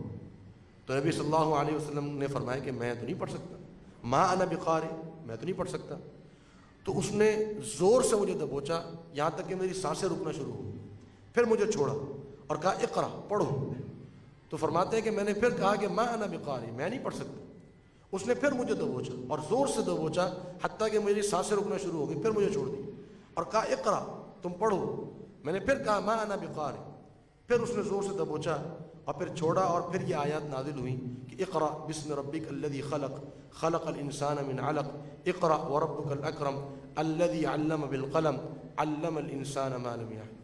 یہ 5 آیات پہلی وہی جو اللہ کے رسول صلی اللہ علیہ وسلم پر نازل ہوئی. اقرا بسم ربک الذی خلق، آپ پڑھیے اپنے رب کے نام کے ساتھ جس نے پیدا کیا. خلق الانسان من علق، جس نے انسان کو لوتھڑے سے پیدا کیا. اقرا وربک الاکرم، پڑھیے اور آپ کا رب بڑی ہی عزت و اکرام والا ہے. الذی علم بالقلم، جس نے تعلیم دی ہے قلم کے ذریعے سے. علم الانسان ما لم یعلم، جس نے انسان کو اس چیز کی تعلیم دی جو وہ نہیں جانتا تھا. آپ دیکھیے کہ پہلی پوری وحی علم کے متعلق ہے، اقرا پڑھنے سے متعلق. یعنی یہ جو شریعت ہے یہ تقلید پر مبنی نہیں ہے، یہ علم اور بصیرت پر مبنی ہے، دلائل پر مبنی ہے، حکمت پر مبنی ہے. اس میں علم کی نفی نہیں ہے، بلکہ اس کا آغاز ہی علم سے ہوتا ہے. یہ دین کا آغاز، اس کا آغاز ہی علم اور تعلیم اور تعلم سے ہے. اس کا تعلق اور واسطہ اسی سے ہے. اسی لیے اللہ رب العالمین نے پہلی وہی اقرا نازل کر دی. ورنہ اللہ رب العالمین چاہتا تو قل هو اللہ احد نازل کر دیتا سب سے پہلے. اللہ چاہتا تو کوئی اور آیت نازل کر دیتا اپنے توحید کے متعلق، لیکن پہلی وہی کیا نازل کی؟ اقرا بسم ربک الذی خلق. تو یہ نبی صلی اللہ علیہ وسلم پر جب یہ وحی نازل ہوئی تو جبریل علیہ السلام یہ آیات سنا کر پھر وہاں سے چلے گئے. آپ صلی اللہ علیہ وسلم فرماتے ہیں کہ میں سخت گھبرا گیا اور میں جلدی سے اترا غار حرا سے، اور میں فوراً جو ہے وہ اپنے گھر پہنچا سیدہ خدیجہ رضی اللہ تعالیٰ عنہ کے پاس، اور میں نے کہا کہ زملونی زملونی، مجھے چادر اڑا دو، مجھے چادر اڑا دو. چادر اڑا دی گئی. جب کچھ حواس بحال ہوئے تو خدیجہ رضی اللہ عنہ نے پوچھا کہ آپ کیا ہوا، کیا وجہ ہے کہ آپ اتنے گھبرائے ہوئے کیوں تھے؟ نبی صلی اللہ علیہ وسلم نے سارا معاملہ بیان فرمایا اور کہا کہ مجھے نہیں پتا کہ میرے رب نے میرے بارے میں کیا فیصلہ کیا. یہ جو میرے ساتھ معاملہ ہوا ہے مجھے نہیں پتا کہ میرے رب نے میرے بارے میں کیا فیصلہ کیا ہے. تو سیدہ خدیجہ رضی اللہ تعالیٰ عنہ نے نبی صلی اللہ علیہ وسلم کا کردار بیان کیا. کردار جو ہے نبی صلی اللہ علیہ وسلم کا بڑے ہی سنہرے لفظوں میں بیان کیا، جو کہ واقعتاً سننے اور پڑھنے کے قابل ہے. فرمایا کہ اللہ کی قسم اللہ آپ کو رسوا نہیں کرے گا. کیوں رسوا نہیں کرے گا؟ فَإِنَّكَ تَصِلُ الرَّحِمَ، آپ صلہ رحمی کرتے ہیں. وَتَصْدُقُ الْحَدِيث، آپ سچ بولتے ہیں. اور فرمایا کہ آپ تو دوسروں کا بوجھ اٹھاتے ہیں، آپ مہمان نوازی کرتے ہیں. وَتُعِينُ عَلَى نَوَائِبِ الْحَقِّ، حق کے معاملے میں آپ تو تعاون کرتے ہیں. آپ کے اندر تو اتنی اچھی صفات موجود ہیں، اتنی اچھی خصائل موجود ہیں، اللہ ایسے بندے کو کبھی رسوا نہیں کرے. یہ خدیجہ رضی اللہ تعالیٰ عنہ کا ایمان تھا کہ جس قدر اچھی صفات کے مالک آپ ہیں، اللہ تعالیٰ آپ کے ساتھ برا معاملہ نہیں کرے گا. اس حدیث سے ایک بات اور بھی ہمیں سمجھ میں آتی ہے کہ نبی صلی اللہ علیہ وسلم عالم الغیب نہیں تھے. اگر آپ صلی اللہ علیہ وسلم عالم الغیب ہوتے تو فوراً سمجھ جاتے کہ یہ وحی نازل ہوئی. یہ گھبرانے کا معاملہ، یہ اس قسم کی چیزیں ہوتی ہیں نا، تو یہ کیوں گھبراہٹ؟ اور ابھی تک معلوم نہیں ہو رہا کہ میں یہ معاملہ میرے ساتھ کیا ہوا. یہ صحیح بخاری کی حدیث. تو سیدہ خدیجہ رضی اللہ عنہ نے فرمایا کہ میرا ایک بھانجا ہے ورقہ بن نوفل جن کا نام ہے. تو وہ چونکہ ورقہ بن نوفل ایک شخص تھے، ایک شخصیت تھی، مکہ میں موجود تھی، اور یہ عیسائی ہو چکے تھے نابینا، اور انجیل جو ہے وہ پڑھا کرتے تھے، بلکہ انجیل لکھا کرتے تھے، اور بڑے ہی مدد گزار یہ شخصیت تھی. تو ان کے پاس چلتے ہیں، یہ بتائیں گے کہ کیا معاملہ ہے. آپ میرے ساتھ چلیے. وہاں گئے تو کہا کہ ورقہ سنیے کہ ذرا یہ محمد صلی اللہ علیہ وسلم آپ سے کچھ باتیں کرنا چاہتے ہیں. نبی صلی اللہ علیہ وسلم نے اپنا معاملہ بیان فرمایا. تو ورقہ نے یہ بات کہی، ھذا الناموس الذی انزل علی موسیٰ، یہ تو وہی آواز ہے جو موسیٰ علیہ السلام پر نازل ہوئی تھی. یہ وہی ہے جو موسیٰ علیہ السلام پر نازل ہوئی تھی. اور پھر ورقہ فوراً کہنے لگے کاش کہ میں اس وقت زندہ ہوں کہ جب آپ کی قوم آپ کو آپ کے شہر سے نکال دے گی. تو نبی صلی اللہ علیہ وسلم نے حیران ہو کر پوچھا کیا میری قوم جو مجھ سے اتنی محبت کرتی ہے، اتنی عزت کرتی ہے، وہ مجھے نکال دے گی مکہ سے؟ کہا کہ ہاں، جب بھی کوئی رسول آیا ہے اس کے ساتھ اس کی قوم نے یہی اشر کیا. تو کاش کہ میں اس وقت زندہ ہوں. لیکن ورقہ اس کے بعد کچھ ہی دنوں کے بعد جو ہے وہ فوت ہو گئے. اور نبی صلی اللہ علیہ وسلم فرماتے ہیں کہ میں نے ورقہ بن نوفل کو سفید لباس میں دیکھا ہے, خواب میں سفید لباس میں دیکھا ہے. معنی یہ کہ سفید لباس میں دیکھنا اچھی علامت ہے, گویا کہ وہ اہل جنت میں سے. اس کے بعد نبی صلی اللہ علیہ وسلم وحی میں وقفہ آ گیا, اور بڑا طویل وقفہ ہے. آپ صلی اللہ علیہ وسلم پہلی وحی کے بعد انتظار کرتے رہے کہ دوسری وحی نازل ہو. اور یہ وقفہ کتنے عرصے کا تھا؟ بعد نے 3 مہینے ذکر کیے ہیں, بعد نے 6 مہینے ذکر کیے ہیں, کہ پہلی وحی کے بعد پھر تقریباً 3 مہینے بھی اگر ہم سمجھیں کم از کم, تو 3 مہینے تک دوبارہ وحی نازل نہیں. اور آپ صلی اللہ علیہ وسلم وحی کے انتظار میں پہاڑ پر جایا کرتے تھے. صحیح بخاری کی حدیث ہے, آپ صلی اللہ علیہ وسلم فرماتے ہیں کہ میں پہاڑ پر چڑھ جایا کرتا تھا کہ شاید کہ جہاں میں نے تھا وہیں پر وحی آ جائے. تو اس وجہ سے وحی کے مقامات تلاش کیا کرتے تھے کہ غار حرا میں چلا جاؤں, شاید وہاں وحی آ جائے. تو صحیح بخاری کی ایک روایت میں یہ الفاظ ملتے ہیں جو کہ جس کی وضاحت ضروری ہے, اور وہ الفاظ یہ ملتے ہیں کہ میں پہاڑ پر چلا جایا کرتا تھا تاکہ خود کو پہاڑ سے گرا دوں, یعنی خودکشی کر لوں. یہ الفاظ جو ہیں صحیح بخاری کے اندر نبی صلی اللہ علیہ وسلم سے ثابت نہیں ہیں, بلکہ یہ الفاظ, اس کی وضاحت علماء نے کی ہے, امام البانی رحمہ اللہ وغیرہ دیگر نے, کہ یہ الفاظ امام زہری رحمہ اللہ کے ہیں کہ جب نبی صلی اللہ علیہ وسلم نے فرمایا کہ میں پہاڑوں پر جایا کرتا تھا, تو وہ یہ سمجھے کہ شاید پہاڑوں پر اس لیے جاتے تھے کہ خودکشی کروں. لیکن نبی صلی اللہ علیہ وسلم پہاڑوں پر اس لیے جاتے تے کہ جا کر ہو سکتا ہے کہ پہاڑ پر وہی نازل ہو جائے, گھر پر وہی نازل نہیں ہو رہی تو وہاں پر نازل ہو جائے, کیونکہ ایسی کیفیت نہیں تھی کہ معاذ اللہ کو خودکشی کی نبی صلی اللہ علیہ وسلم سوچنا شروع کر دیتے. تو 3 مہینے تک وقفہ آیا. فرماتے ہیں کہ ایک مقام پر جب میں پہنچا ایک دفعہ ایک پہاڑ پر, تو میں کافی دیر تک انتظار کرتا رہا. پھر مایوسی کے عالم میں واپس آ رہا تھا تو مجھے آواز آئی, میرا نام لے کر کسی نے پکارا. میں نے سامنے دیکھا, دائیں دیکھا, بائیں دیکھا, پیچھے دیکھا, کوئی نہیں. دوبارہ آواز آئی تو میں نے آسمان کی طرف دیکھا, اور میں نے دیکھا کہ جبریل علیہ السلام اپنی اصلی صورت میں 600 پر تھے ان کے, اور زمین و آسمان کے درمیان جبریل علیہ السلام کے علاوہ کچھ نظر نہیں آ رہا تھا. پورا آسمان انہوں نے ڈھانپ لیا تھا جبریل علیہ السلام. فرماتے ہیں کہ میں نے ان کو دیکھا اور مجھ پہ دہشت تاری ہوئی. اور پھر آپ صلی اللہ علیہ وسلم گھبراہٹ کے عالم میں دوبارہ اپنے گھر تشریف لے گئے اور فرمایا کہ زملونی, مجھے چادر اڑا دو. اور آپ صلی اللہ علیہ وسلم پر چادر اڑا دی گئی, اور اس کیفیت میں پھر دوسری وحی نازل ہوئی. یا ایھا المدثر قم فانذر وربک فکبر وثیابک فطہر والرجز فہجر ولا تمنن تستکثر ولربک فاصبر. یہ آیات نازل ہوئیں. یا ایھا المدثر, اے چادر اوڑھنے والے, قم فانذر, کھڑے ہوئیے اور ڈرائیے, وربک فکبر, اور اپنے رب کی تکبیر بیان کیجیے. اس میں اللہ رب العالمین نے نبی صلی اللہ علیہ وسلم کو اب نبوت عطا کر دی, رسالت عطا کر دی, اور تبلیغ کا حکم دے دیا. قم فانذر, آپ کھڑے ہوئیے اور ڈرائیے. اب نبی صلی اللہ علیہ وسلم کا یہ مشن نبوت جو تھا, رسالت کا جو مشن تھا, اب یہاں سے شروع ہوا دوسری وحی کے بعد. تو نبی صلی اللہ علیہ وسلم نے حکمت یہ اختیار فرمائی کہ آپ صلی اللہ علیہ وسلم اپنی قوم کو جانتے تھے کہ جس قدر ان کے اندر بت پرستی موجود تھی, اور جس قدر ان کو بتوں سے اپنی محبت تھی, اور جس قدر ان کے اندر بگاڑ آ چکا تھا, تو فوراً سے اگر قوم میں جا کر اعلانیہ تبلیغ شروع کر دیتے تو بہت زیادہ مخالفت کا سامنا کرنا پڑتا. تو آپ صلی اللہ علیہ وسلم نے اللہ رب العالمین کے حکم سے خفیہ دعوت کا سلسلہ شروع کیا, جو کہ تقریباً 3 سال تک جاری رہا, خفیہ دعوت. اور اس خفیہ دعوت میں کئی صحابہ نے اور کئی صحابیات نے اسلام قبول کیا. اور تذکرہ ملتا ہے تاریخی کتب میں کہ تقریباً اس 3 سال کے دورانیے میں 100 سے زائد صحابہ کرام جو ہیں وہ مسلمان ہو چکے تھے. 100 سے زیادہ افراد دار اسلام میں داخل ہو چکے تھے.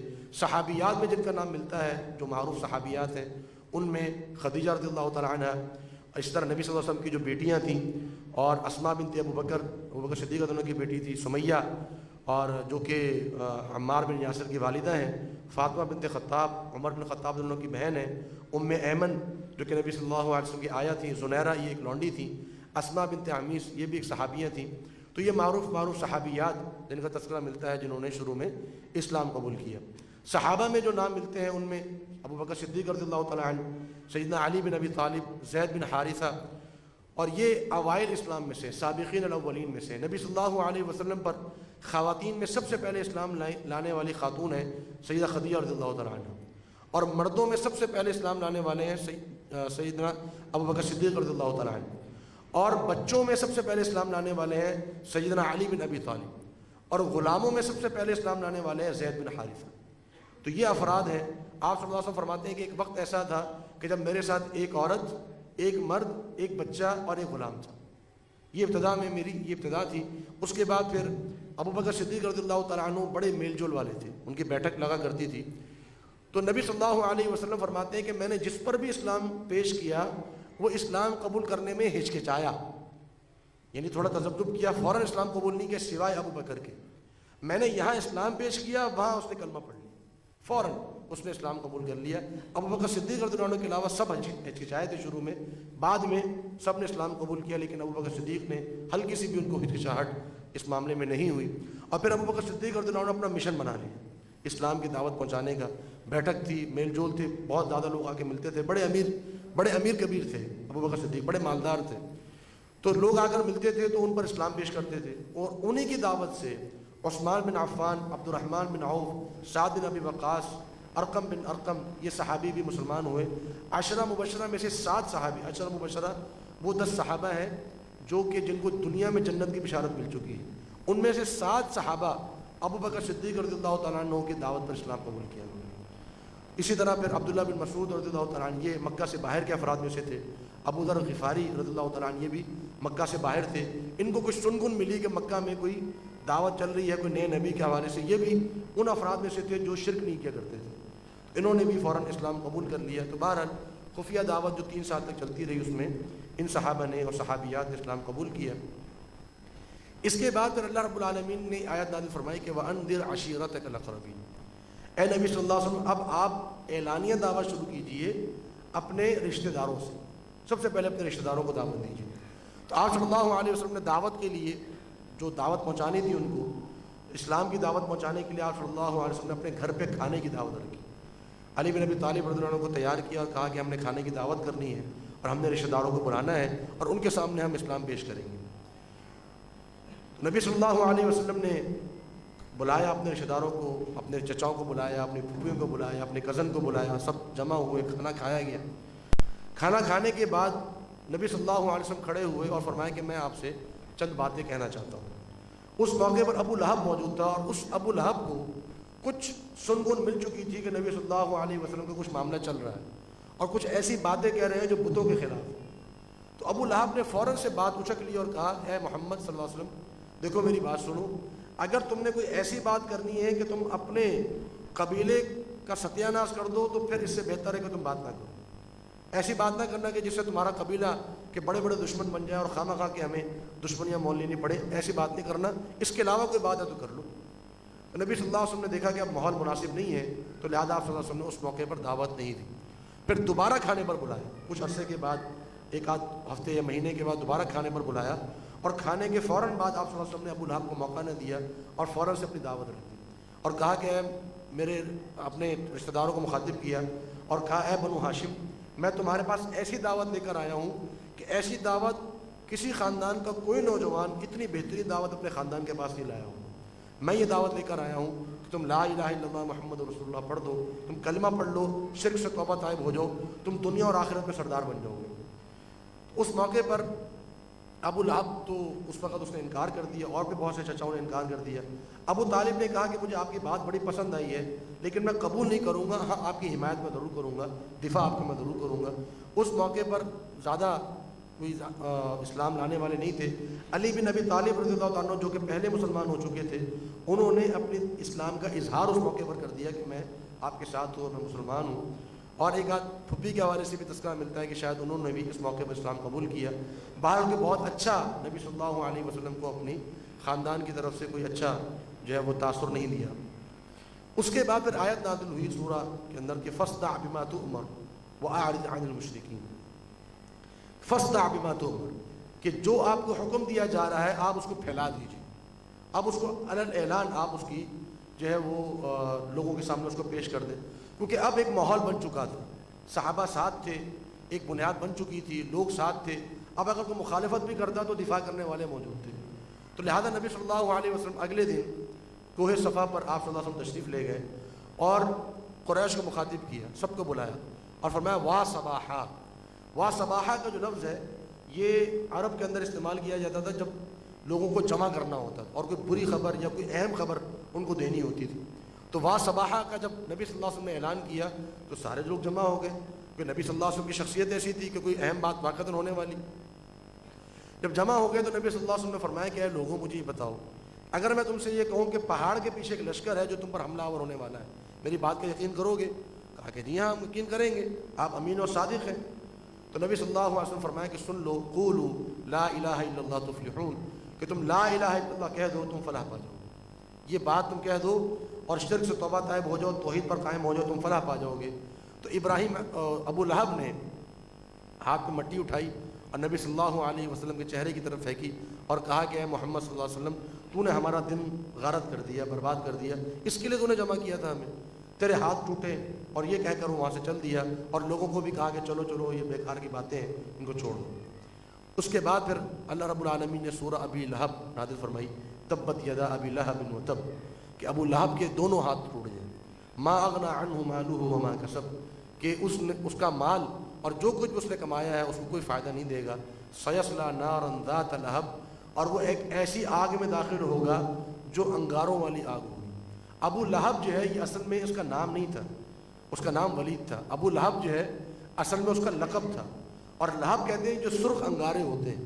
یہ اپنے قوم میں اس قدر خوبصورت تھا، اس کا جو رنگ تھا چہرے کا وہ اس قدر سفید اور لال تھا کہ اس کا نام ہی لقب ہی ابو لہب پڑ گیا. لیکن آپ دیکھیے کہ اللہ رب العالمین کو خوبصورتی اور بدصورتی سے کوئی لینا دینا نہیں، مال اور فقیری سے اللہ رب العالمین کو کوئی پرواہ نہیں ہے. اللہ تعالیٰ ان چیزوں کی پرواہ نہیں کرتا. اللہ تعالیٰ ایمان اور کفر دیکھتا ہے، دلوں کے حالات دیکھتا ہے. تو یہ نبی صلی اللہ علیہ وسلم نے علی الاعلان دعوت کا آغاز کر دیا، اور تقریباً 3 سنہ نبوت سے لے کر 13 سنہ نبوت تک 10 سال کا یہ عرصہ اعلانیہ دعوت تبلیغ کا عرصہ ہے. اور اس موقع پر پھر جن صحابہ کرام نے اسلام قبول کیا ان پر پھر سختیاں شروع ہو گئیں.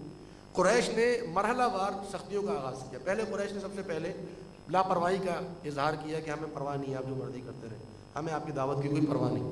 کیونکہ قریش کو معلوم تھا کہ اگر ہم نے توحید قبول کر لی اور ہم شرک سے توبہ طائب ہو گئے تو پورے عرب میں یہ پیغام جائے گا کہ وہ بت پرستی جو ہم نے شروع کی تھی وہ تو غلط تھی، وہ دین ہی غلط تھا.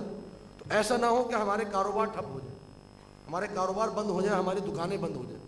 تو اپنی دکانیں، اپنی سرداری، اپنے کاروبار ٹھپ ہونے کے خدشے سے انہوں نے توحید کو قبول کرنے سے انکار کر دیا. یہی وجہ ہے کہ ابو جہل سے ایک شخص نے ایک وقت میں پوچھا تھا کہ ابو جہل تمہیں نبی صلی اللہ علیہ وسلم کی دعوت کے بارے میں کیا گمان ہے؟ کہا اللہ کی قسم میں سمجھتا ہوں کہ اس کی دعوت سورج جو دن میں چمکتا ہے اس سے کہیں زیادہ حق پر ہے. لیکن میں اس لیے قبول نہیں کر سکتا کہ اگر میں قبول کروں گا کہ لوگ ہم پر تھو تھو کریں کہ ہم نے یہ سلسلہ شروع کیا اور سارے لوگ پھر ہمیں چھوڑ دیں گے، ہمارے مخالف بن جائیں گے، تو ہمارے کاروبار تو بند ہو جائیں گے. آج بھی کاروبار ہی چلتے ہیں، دکانیں چلتی ہیں. اسی لیے پھر قرآن و حدیث کی طرف ہم لوگ نہیں آتے. اگر قرآن و حدیث کی طرف آئیں گے تو ہمارے کاروبار بند ہو جائیں گے، ہماری دکانیں بند ہو جائیں گی، ہماری آمدنیاں رک جائیں گی. تو یہی معاملہ اس وقت قریش کے ساتھ تھا. تو پہلے انہوں نے لاپرواہی کا اظہار کیا، پھر آہستہ آہستہ انہوں نے تانے تشنی، نبی صلی اللہ علیہ وسلم کے حوالے سے تانے مارنا، طنز کرنا. وہ طنز انشاءاللہ میں آگے ذکر کرتا ہوں. جب اس سے بھی بات نہ بنی اور مسلمان کی تعداد بڑھنا شروع ہو گئی تو اب صحابہ کرام پر سختیاں شروع کی. اور صحابہ کرام پر سختیاں پر کیسی تھیں؟ گرم پتھروں کے ذریعے سے. جو غلام تھے بیچارے، جو صحابہ کوئی نہ کوئی کسی کافر کا غلام تھا تو ان کو کیا کرتے؟ سیدنا بلال حبشی رضی اللہ تعالیٰ عنہ، ان کو جو گرم پتھر ہے، مکہ کی گرمی، جو حضرات وہاں گئے ہیں وہ جانتے ہیں مکہ کی گرمی کیسے ہوتی ہے. سنگلاخ پہاڑ، ان گرم پہاڑوں کے اوپر، نوکیلے پتھروں کے اوپر لٹاتے سیدنا بلال رضی اللہ عنہ کو، اوپر جو ہے وہ چٹان رکھ دیتے اور ان سے کہتے کہ تم کہو کہ تم شرک کرو اللہ رب العالمین کے ساتھ، تم کہو کہ نبی صلی اللہ علیہ وسلم اللہ کے رسول نہیں ہے. اور سیدنا بلال رضی اللہ عنہ کے زبان سے صرف یہ الفاظ نکلتے، احد احد، اللہ ایک ہے، اللہ ایک ہے. اور یہ کہتے کہتے بے ہوش ہو جاتے. اور بسا اوقات لوگ یہ سمجھتے کہ شاید یہ مر چکے ہیں، وہ پھر ہٹایا جاتا پتھر وغیرہ تو وہ بے ہوشی کے عالم میں ہوتے اور پھر بعد میں ان کو ہوش آتا. اس طرح ان کو اذیت دی جاتی، انگاروں پر ہٹایا جاتا. خباب بن ارد رضی اللہ تعالیٰ عنہ، ان کو ان کی جو مالکن تھی، وہ خباب بن ارد رضی اللہ تعالیٰ عنہ کو، چونکہ وہ لوہار تھے، انگارے گرم کرتے، یہ آتی اور نوجوانوں کو بلاتی اور ان کو انگاروں پر لٹا دیتی، گرم لوہے پر لٹا دیتی. اور خباب بن ارد رضی اللہ تعالیٰ عنہ بسا اوقات اپنی پیٹھ کے نشانات دکھایا کرتے تھے کہ یہ دیکھو یہ وہ ان انگاروں کے نشانات ہیں، پوری کمر جیسے چھدی ہوئی ہوتی ہے، کسی نے بھی تلوار سے جو ہے وہ اس میں زخم کے نشان بنائے ہوں، اس طرح اس پر زخم کے نشانات تھے، یہ صحابہ کرام پر ہوتا ہے۔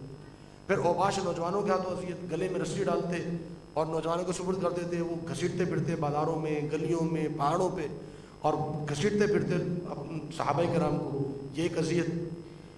اور پھر سمیہ اور یاسر رضی اللہ تعالیٰ عنہ کو شہید کر دیا گیا۔ سیدنا سمیہ اور یاسر، یہ آل یاسر نبی صلی اللہ علیہ وسلم کو فرمایا کرتے تھے، 3 صحابہ کرام تھے، سمیہ اور یاسر، یہ میاں بیوی تھے، اور ان کے بیٹے تھے عمار بن یاسر، اور تینوں غلام تھے، اور ابو جہل کے قبیلے کے غلام تھے۔ ان کا قصور یہ تھا، ابو جہل ان کو لیتا اور خوب مارتا ہے، اور نبی صلی اللہ علیہ وسلم بے بسی کے عالم میں دیکھا کرتے تھے، صحابہ کرام بھی بے بسی کے عالم میں، کیونکہ لڑائی کریں گے تو سارے کے سارے ختم کر دیے جائیں گے، لہذا مظالم برداشت کرتے۔ اور نبی صلی اللہ علیہ وسلم یہ کہا کرتے تھے کہ اصبروا آل یاسر فإن لکم الجنہ، آل یاسر صبر کرو تمہارے لیے جنت ہے۔ تو آل یاسر سے نبی صلی اللہ علیہ وسلم یہ فرمایا کرتے، اور ایک موقع پر سیدنا یاسر رضی اللہ تعالیٰ عنہ کو شہید کر دیا کہ سختیاں اتنی کی گئیں کہ وہ شہید ہوئے۔ اور سیدہ سمیہ رضی اللہ تعالیٰ عنہ، ان کی ناف میں نیزہ مارا ابو جہل نے اور ان کو بھی شہید کر دیا۔ تو یہ 2 اولین شہداء ہیں اسلام کے، جن کو اسلام کے نام پر شہید کیا گیا۔ اور پھر جنہوں نے سختیاں برداشت کی، ان میں پھر بلال حبشی ہیں، خباب بن ارت ہیں، صہیب رومی، روم سے تعلق رکھتے تھے، مکہ میں رہتے تھے، تو مکہ والوں نے خوب ان کو مارا پیٹا۔ عثمان بن عفان، ان کے چچا ان کو جو کھجور کی چٹائی ہوتی ہے اس میں لپیٹ کر چھت سے الٹا ٹانگ دیتے، اور الٹا ٹانگ کر پھر نیچے کوئلے رکھ کر اس کی دھونی دیتے، سخت اذیت میں ان کو رکھا کرتے سارا دن، اور یہ بیچارے تکلیف برداشت کرتے۔ عثمان بن عفان رضی اللہ عنہ۔ مصعب بن عمیر، یہ ان کے بارے میں آتا ہے کہ ان جیسا خوبصورت نوجوان مکہ میں نہیں تھا، لیکن جب انہوں نے اسلام قبول کر لیا، اور ان کے بارے میں آتا ہے کہ اسلام قبول کرنے سے پہلے ایک لباس جب ایک دفعہ پہن لیتے تو دوبارہ وہ نہ پہنتے، اور جس گلی سے گزرتے خوشبو سے پتہ چل جاتا کہ مصعب یہاں سے گزرے۔ لیکن جب اسلام قبول کیا، گھر والوں نے جو ہے وہ دانا پانی بند کر دیا، کھانا بند کر دیا، رزق بند کر دی، اور صحابہ کہتے ہیں کہ ہم نے مصعب کو یوں دیکھا کہ ان کی کھال یوں جھڑتی تھی جیسے سانپ کی کینچلی جھڑتی ہے، جیسے سانپ کی نئی کھال آتی ہے اور پرانی کھال اترتی ہے، میں ایسے ان کی کھال اترا کرتی تھی سختیوں کی وجہ سے۔ اور پھر یہی مصعب، سیدنا مصعب بن عمیر ہیں، جن کو نبی صلی اللہ علیہ وسلم نے معلم بنا کر مدینہ بھیجا تھا، اور ان کی تعلیم کے اوپر مدینہ آدھے سے زیادہ مسلمان ہوا تھا۔ اور یہی مصعب بن عمیر ہیں جن کے بارے میں صحابہ یہ فرماتے ہیں کہ غزوہ احد میں جب شہید ہوئے تو کیفیت یہ تھی کہ ہم جب ان کو کفن پہنایا تو کفن آدھا تھا، سر ڈھانپتے پاؤں کھلے رہ جاتے، پاؤں ڈھانپتے سر کھلا رہ جاتا، اور فرمایا کہ پھر ہم نے ان کا سر ڈھانپا اور ہم نے ان کے پاؤں کے اوپر جو گھاس تھی وہ ڈال کر ہم نے ان کی تدفین کی۔ اس کیفیت میں، ان سختیوں میں صحابہ کرام نے گزارا کیا اور اپنے ایمان پر ثابت قدم رہے۔ اسی طرح آل یاسر جن کا میں نے تذکرہ کیا، عمار بن یاسر رضی اللہ تعالیٰ عنہ، انہوں نے بھی یہ سختیاں برداشت کی۔ جب یہ سختیاں بہت زیادہ بڑھ گئیں اور مظالم اور مصائب بہت زیادہ بڑھ گئے، تو پھر اللہ کے رسول صلی اللہ علیہ وسلم نے مسلمانوں کو، صحابہ کرام کو ہجرت کا جو ہے وہ ایک اشارہ دیا، اور اللہ رب العالمین نے یہ آیت نازل فرمائی، یا عبادی الذین آمنوا ان ارضی واسعہ، اے میرے وہ بندو جو ایمان لائے ہو، میری زمین بڑی وسیع ہے۔ یہ اشارہ تھا کہ اب اگر تم یہاں مظالم برداشت نہیں کر سکتے تو نکلو، مکہ سے باہر کی طرف ہجرت کرو۔ تو نبی صلی اللہ علیہ وسلم نے فرمایا کہ میں نے یہ سنا ہے کہ حبشہ کا جو حاکم ہے وہ بڑا ہی عدل و انصاف کرنے والا ہے اور وہ مظلوم کی داد رسی کرنے والا ہے، تو میرا خیال ہے کہ تم لوگ اس طرف ہجرت کر جاؤ۔ تو ہجرت حبشہ کی جانب 2 ہجرتیں ہوئی۔ ایک ہجرت ہوئی جس میں سب سے پہلے 11 مرد اور 4 خواتین اس کے اندر شامل تھیں، جس میں سیدنا عثمان بن عفان اور ان کی اہلیہ جو کہ نبی صلی اللہ علیہ وسلم کی بیٹی تھی سیدہ رقیہ، وہ اس کے اندر شامل تھیں، اور وہ نبی صلی اللہ علیہ وسلم نے ان کو اجازت دی اور انہوں نے ہجرت کی، پہلی ہجرت کی۔ اور جب مظالم اور مصائب بڑھ گئے، اچھا پہلی ہجرت کے بعد ایک واقعہ ہوا، اور واقعہ یہ ہوا کہ اللہ رب العالمین نے سورہ النجم نازل فرمائی۔ اللہ کے رسول صلی اللہ علیہ وسلم نے وہ سورہ النجم جو ہے وہ تلاوت فرمائی قریش کو۔ قریش سب کے سب موجود تھے، رات کا وقت تھا، آپ صلی اللہ علیہ وسلم باہر تشریف لے گئے اور ان پر سورہ النجم کی تلاوت شروع کر دی۔ وَالنَّجْمِ إِذَا هَوَىٰ مَا ضَلَّ صَاحِبُكُمْ وَمَا غَوَىٰ وَمَا يَنطِقُ عَنِ الْهَوَىٰ إِنْ هُوَ إِلَّا وَحْيٌ يُوحَىٰ۔ اب یہ تلاوت نبی صلی اللہ علیہ وسلم کر رہے ہیں اور قریش سکتے میں بیٹھے ہوئے تلاوت سن رہے ہیں۔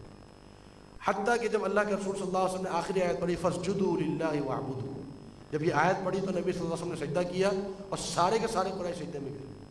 پورے قریش اپنے اوپر جو ہے ان کو کنٹرول ہی نہیں رہا، سارے کے سارے سجدے میں گئے. جب ہوش میں آئے اور دیکھا کہ ہم سجدے میں پڑے ہوئے ہیں نبی صلی اللہ علیہ وسلم کے ساتھ، تو پھر باتیں بنانا شروع ہو گئے. جب لوگوں نے لان تان کی کہ تم نے تو سجدہ کر لیا اللہ کے لیے، تو کہنے لگے نہیں نہیں، نبی صلی اللہ علیہ وسلم نے یہ پڑھا تھا کہ تم لات کو سجدہ کرو اور منات کو سجدہ کرو، تو ہم نے اس پہ سجدہ کیا. تو بہانے بنانا شروع کر دی. الغرض یہ کہ جب یہ واقعہ ہوا تو جو صحابہ حبشہ میں موجود تھے ان کو یہ خبر ملی، افواہ ملی کہ قریش مسلمان ہو گئے. اب وہ واپس آ گئے. جب واپس پہنچے، جب مکہ کے قریب پہنچے تو معلوم ہوا کہ وہ افواہ تھی، واقعہ کچھ اور تھا. اب دوبارہ صحابہ کرام جو ہے وہ ہجرت کر گئے، اور یہ دوسری ہجرت جو ہے یہ 5ویں سن نبوت میں جو دوسری ہجرت ہوئی، اور اس میں زیادہ افراد تھے، 82 مرد اور 18 خواتین، تقریباً 100 کے قریب یہ افراد تھے جنہوں نے ہجرت حبشہ کی. اس دوران میں نبی صلی اللہ علیہ وسلم پر بھی بڑی سختیاں رہیں. اللہ رب العالمین نے نبی صلی اللہ علیہ وسلم کو صبر کا حکم دیا کہ وَاصْبِرْ وَمَا صَبْرُكَ إِلَّا بِاللَّهِ، آپ صبر کیجئے اور آپ کا صبر اللہ ہی کے حکم سے ہے، اللہ رب العالمین ہی کے لیے آپ کا صبر ہے. تو نبی صلی اللہ علیہ وسلم پر بھی بڑی سختیاں ہوئیں. ایک اہم ترین سختی جس کا تذکرہ ملتا ہے تاریخ میں نبی صلی اللہ علیہ وسلم کی سیرت میں، وہ یہ ہے کہ قریش نے یہ تہیہ کر لیا. کوششیں تو بڑی کی، پیشکشیں بھی بڑی کی. نبی صلی اللہ علیہ وسلم کے پاس ایک دفعہ ایک شخص کو بھیجا گیا کہ آپ جائیں ذرا نبی صلی اللہ علیہ وسلم سے بات کریں کہ آخر یہ چاہتے کیا ہیں. اگر ان کا کوئی دنیا داری کو مقصد ہے، کوئی دنیا کے مال و متاع مقصد ہے، تو آپ ذرا ان سے بات کریں کہ ہم سے ڈیل کر لیں، ہم ان کو آفر کر دیں. تو ایک شخص کو بھیجا گیا، اور وہ ایسا شخص تھا جس کا نبی صلی اللہ علیہ وسلم سے کوئی ذاتی دشمنی نہیں تھی، ورنہ نبی صلی اللہ علیہ وسلم کو قریش کے بڑے بڑے سرداروں نے بڑا تنگ کیا تھا. ولید بن عتبہ اس نے نبی صلی اللہ علیہ وسلم کو بڑا تنگ کیا. ابو جہل نے بڑی سختیاں کی نبی صلی اللہ علیہ وسلم کے اوپر. امیہ بن عتبہ، اس طرح اور بھی کئی لوگوں کے نام آتے ہیں جس نے نبی صلی اللہ علیہ وسلم پر سختیاں کی. ابو لہب، یہ نبی صلی اللہ علیہ وسلم کا پڑوسی تھا. آپ صلی اللہ علیہ وسلم نے فرمایا کہ میں نے اپنے کسی پڑوسی سے خیر نہیں پائی. آپ صلی اللہ علیہ وسلم چھوٹا سا صحن ہوا کرتا تھا، وہاں کھانا پکتا تھا. جب عین کھانا پک جاتا، ابو لہب کی بیوی کیا کرتی کہ اپنے گھر کے برابر سے کچرا پھینکتی جو کھانے میں گر جاتا، اور کچرے پھینکا کرتی صحن کے اندر. نبی صلی اللہ علیہ وسلم وہ کچرا اٹھاتے، باہر نکلتے اور کہتے اے پڑوسیوں، یہ پڑوسیوں کا حق ہے، یہ تم لوگ پڑوسیوں کا حق ادا کر رہے ہو، یہ اس طرح کے معاملہ تم میرے ساتھ کر رہے ہو. اور پھر دروازے کے باہر جب وہ کانٹے بچھا دیا کرتے، جیسے نبی صلی اللہ علیہ وسلم اندھیرے میں فجر کے وقت میں نکلتے اور کانٹے پاؤں میں چبھتے. تو مختلف طریقوں سے نبی صلی اللہ علیہ وسلم کو اذیتیں اور جو ہے وہ تکلیفیں دی. نبی صلی اللہ علیہ وسلم ایک دفعہ سجدے کی حالت میں تھے، تو ابو جہل نے کہا کہ کون شخص ہے جو اونٹ کی اوجڑی لا کر ان کے اوپر رکھے. تو ایک شخص جو بدبخت تھا، امیہ اس کا نام تھا، نبی صلی اللہ علیہ وسلم کے پڑوسیوں میں سے تھا. اس کا نام لے کر باقاعدہ نبی صلی اللہ علیہ وسلم نے بددعا فرمائی. تو وہ اٹھا اور جا کر اس نے وہ اوجڑی اٹھائی اور نبی صلی اللہ علیہ وسلم سجدے کی حالت میں تھے، آپ صلی اللہ علیہ وسلم کے کندھوں مبارک کے اوپر رکھتی. آپ صلی اللہ علیہ وسلم سجدے سے اٹھ نہ پا رہے، تو یہ ہنس ہنس کے گر رہے ہیں. اسی حالت میں یہ بات کسی نے سیدہ فاطمہ رضی اللہ تعالیٰ عنہ کو بتا دی. تو بھاگتی ہوئی آئیں، اس وقت 7-8 سال کی عمر تھی. تو آئیں اور اپنے چھوٹے چھوٹے ہاتھوں سے جو ہے وہ اوجڑی ہٹائی.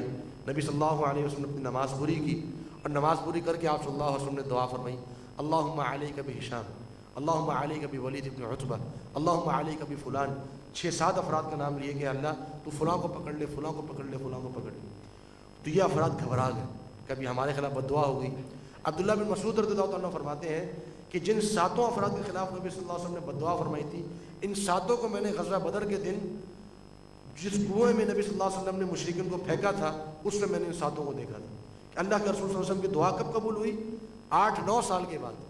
غزوہ بدر میں جب مشرکین کو شکست ہوئی تو ان کو وہاں پر مار دیا گیا اور ہلاک کر دیا گیا. اس وقت اللہ کے رسول صلی اللہ علیہ وسلم کی دعا قبول ہوئی. بہرحال جب بددعائیں بھی کی تو اب انہوں نے چاہا کہ اب ہم ذرا پیشکش کر کے دیکھتے ہیں، کوئی لالچ دے کے دیکھتے ہیں.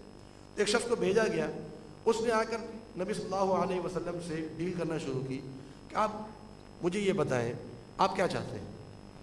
اگر آپ یہ چاہتے ہیں کہ آپ مال چاہتے ہیں تو ہم سارا اپنا مال قریش کا اس دفعہ جو ہمارا قافلہ گیا ہے سارا کا سارا مال واپس آئے گا، ہم آپ کے سامنے ڈھیر کر دیں گے، آپ اٹھائیں گے سارا مال، ہمارا سارا مال آپ کا. اگر آپ سرداری چاہتے ہیں تو ہم آج سے آپ کو قریش کا سردار بنا دیں. اگر آپ کسی اچھے اعلیٰ نسب کی خاتون سے شادی کرنا چاہتے ہیں تو جس کا آپ نام لیں ہم شادی کرا دیتے ہیں. اب دنیا داری میں تو یہی 3 چیزیں ہو سکتی ہیں. آپ بتائیں تو صحیح آپ چاہتے کیا ہیں. اللہ کے رسول صلی اللہ علیہ وسلم نے فرمایا کہ آپ کی بات پوری ہوگی. کہا کہ جی ہاں پوری ہوگی. کہا کہ اچھا میری سنیں گے؟ فرمایا کہ جی بتائیے۔ تو نبی صلی اللہ علیہ وسلم نے سورہ حامیم السجدہ کی تلاوت شروع کر دی۔ حامیم السجدہ، حامیم کی تلاوت شروع کر دی۔ اب جب چند آیت پڑھی اور اس میں جب عذاب کی آیت پر پہنچے تو اس شخص نے فوراً نبی صلی اللہ علیہ وسلم کے لب مبارک پر ہاتھ رکھ دیے اور کہا کہ اس سے آگے نہ پڑھیے، اللہ کے واسطے اس سے آگے نہ پڑھیے، اور واپس اٹھ کر آ گئے۔ جب قریش نے دیکھا، کہا کہ یہ وہ شخص نہیں ہے جو گیا تھا، یہ کوئی اور ہی شخص ہے۔ اس نے پھر واپس آ کر کہا کہ دیکھو میری تمہیں نصیحت ہے کہ تم نبی صلی اللہ علیہ وسلم کی مخالفت چھوڑ دو، اگر وہ حق پر ہیں تو انہوں نے غالب آ کر رہنا ہے، جو مرضی تم کرو، اور اگر وہ باطل پر ہیں اللہ رب العالمین خود ان کو ہلاک کر دے۔ تو قریش نے کہا کہ نہیں تو ہمیں لگتا ہے کہ تم مسلمان ہو گئے ہو، ہم تمہاری بات نہیں مانیں گے۔ تو بہرحال یہ پیشکشیں بھی رہیں، تکلیفیں بھی نبی صلی اللہ علیہ وسلم کو برداشت کرنی پڑیں۔ پھر ایک موقع پر تمام قریش کے قبائل نے آپس میں ایک معاہدہ کر لیا، اور وہ معاہدہ یہ کر لیا کہ ہم اب بنو ہاشم سے کسی قسم کی کوئی لین دین نہیں کریں گے، نہ کھانے پینے کی لین دین کریں گے، نہ ان کو کھانا دیں گے، نہ پانی دیں گے، نہ ان کے ساتھ ہم نکاح کریں گے، جس کو ہم کہتے ہیں کہ ایک لحاظ سے بائیکاٹ کر دیا۔ اور جب بائیکاٹ ہو گیا تو بنو ہاشم کو یہ خوف ہو کہ کہیں اب یہ ہمارے گھروں پہ شمخون نہ مارے، ہمیں قتل نہ کرنا شروع کر دیں۔ تو ایک گھاٹی جس کو شیب ابی طالب کہا جاتا ہے، یہ آج بھی موجود ہے مکہ کے اندر، تو یہ ایک گھاٹی تھی، ایک وادی تھی جو کہ ابو طالب کی ملکیت تھی۔ تو جناب ابو طالب نے پورے بنو ہاشم کو کہا کہ ہم وہاں شفٹ ہو جاتے ہیں، تو اپنے گھروں کو چھوڑ کر وہاں خیمے لگا لیے اور سارے کے سارے وہاں شفٹ ہو گئے۔ تو 3 سال تک، 7 سنہ نبوت سے لے کر 10 سنہ نبوت تک، بنو ہاشم چاہے مسلمان ہو چاہے غیر مسلم ہو، سوائے ابو لہب کے، ابو لہب شامل نہیں تھا، باقی تمام بنو ہاشم جو ہے وہ موجود تھے۔ تو 3 سال تک اس بائیکاٹ کا جو ہے وہ سامنا کیا، حتیٰ کہ نبی صلی اللہ علیہ وسلم فرماتے ہیں کہ ہم نے پتے کھا کر گزارا کیا، پتے کھا کر، اور جو پتے لگا کرتے تھے اس کو ہم ابالتے تھے، اس کا پانی پیتے تھے اور پتے کھاتے تھے۔ کوئی کھانا پہنچانے آتا تو ابو جہل راستے میں کھڑا ہوتا کہ ہرگز نہیں، کھانا نہیں جانے دوں گا۔ تو 3 سال تک یہ بائیکاٹ کیا، حتیٰ کہ وہ بائیکاٹ جو معاہدہ تھا اس کی تحریر لکھ کر لگائی ہوئی تھی بیت اللہ کے اوپر، خانہ کعبہ کے اوپر۔ تو نبی صلی اللہ علیہ وسلم نے ایک صبح ابو طالب سے یہ کہا کہ میں آپ کو خبر دے رہا ہوں اور مجھے وحی کے ذریعے سے خبر پہنچی ہے، اور وہ خبر یہ ہے کہ جو معاہدہ قریش نے لکھ کر لگایا تھا اس کو دیمک نے کھا لیا ہے، سوائے جہاں پر بسم اللہ لکھا ہوا ہے وہ باقی ہے، باقی سارا خود دیمک نے کھا لیا۔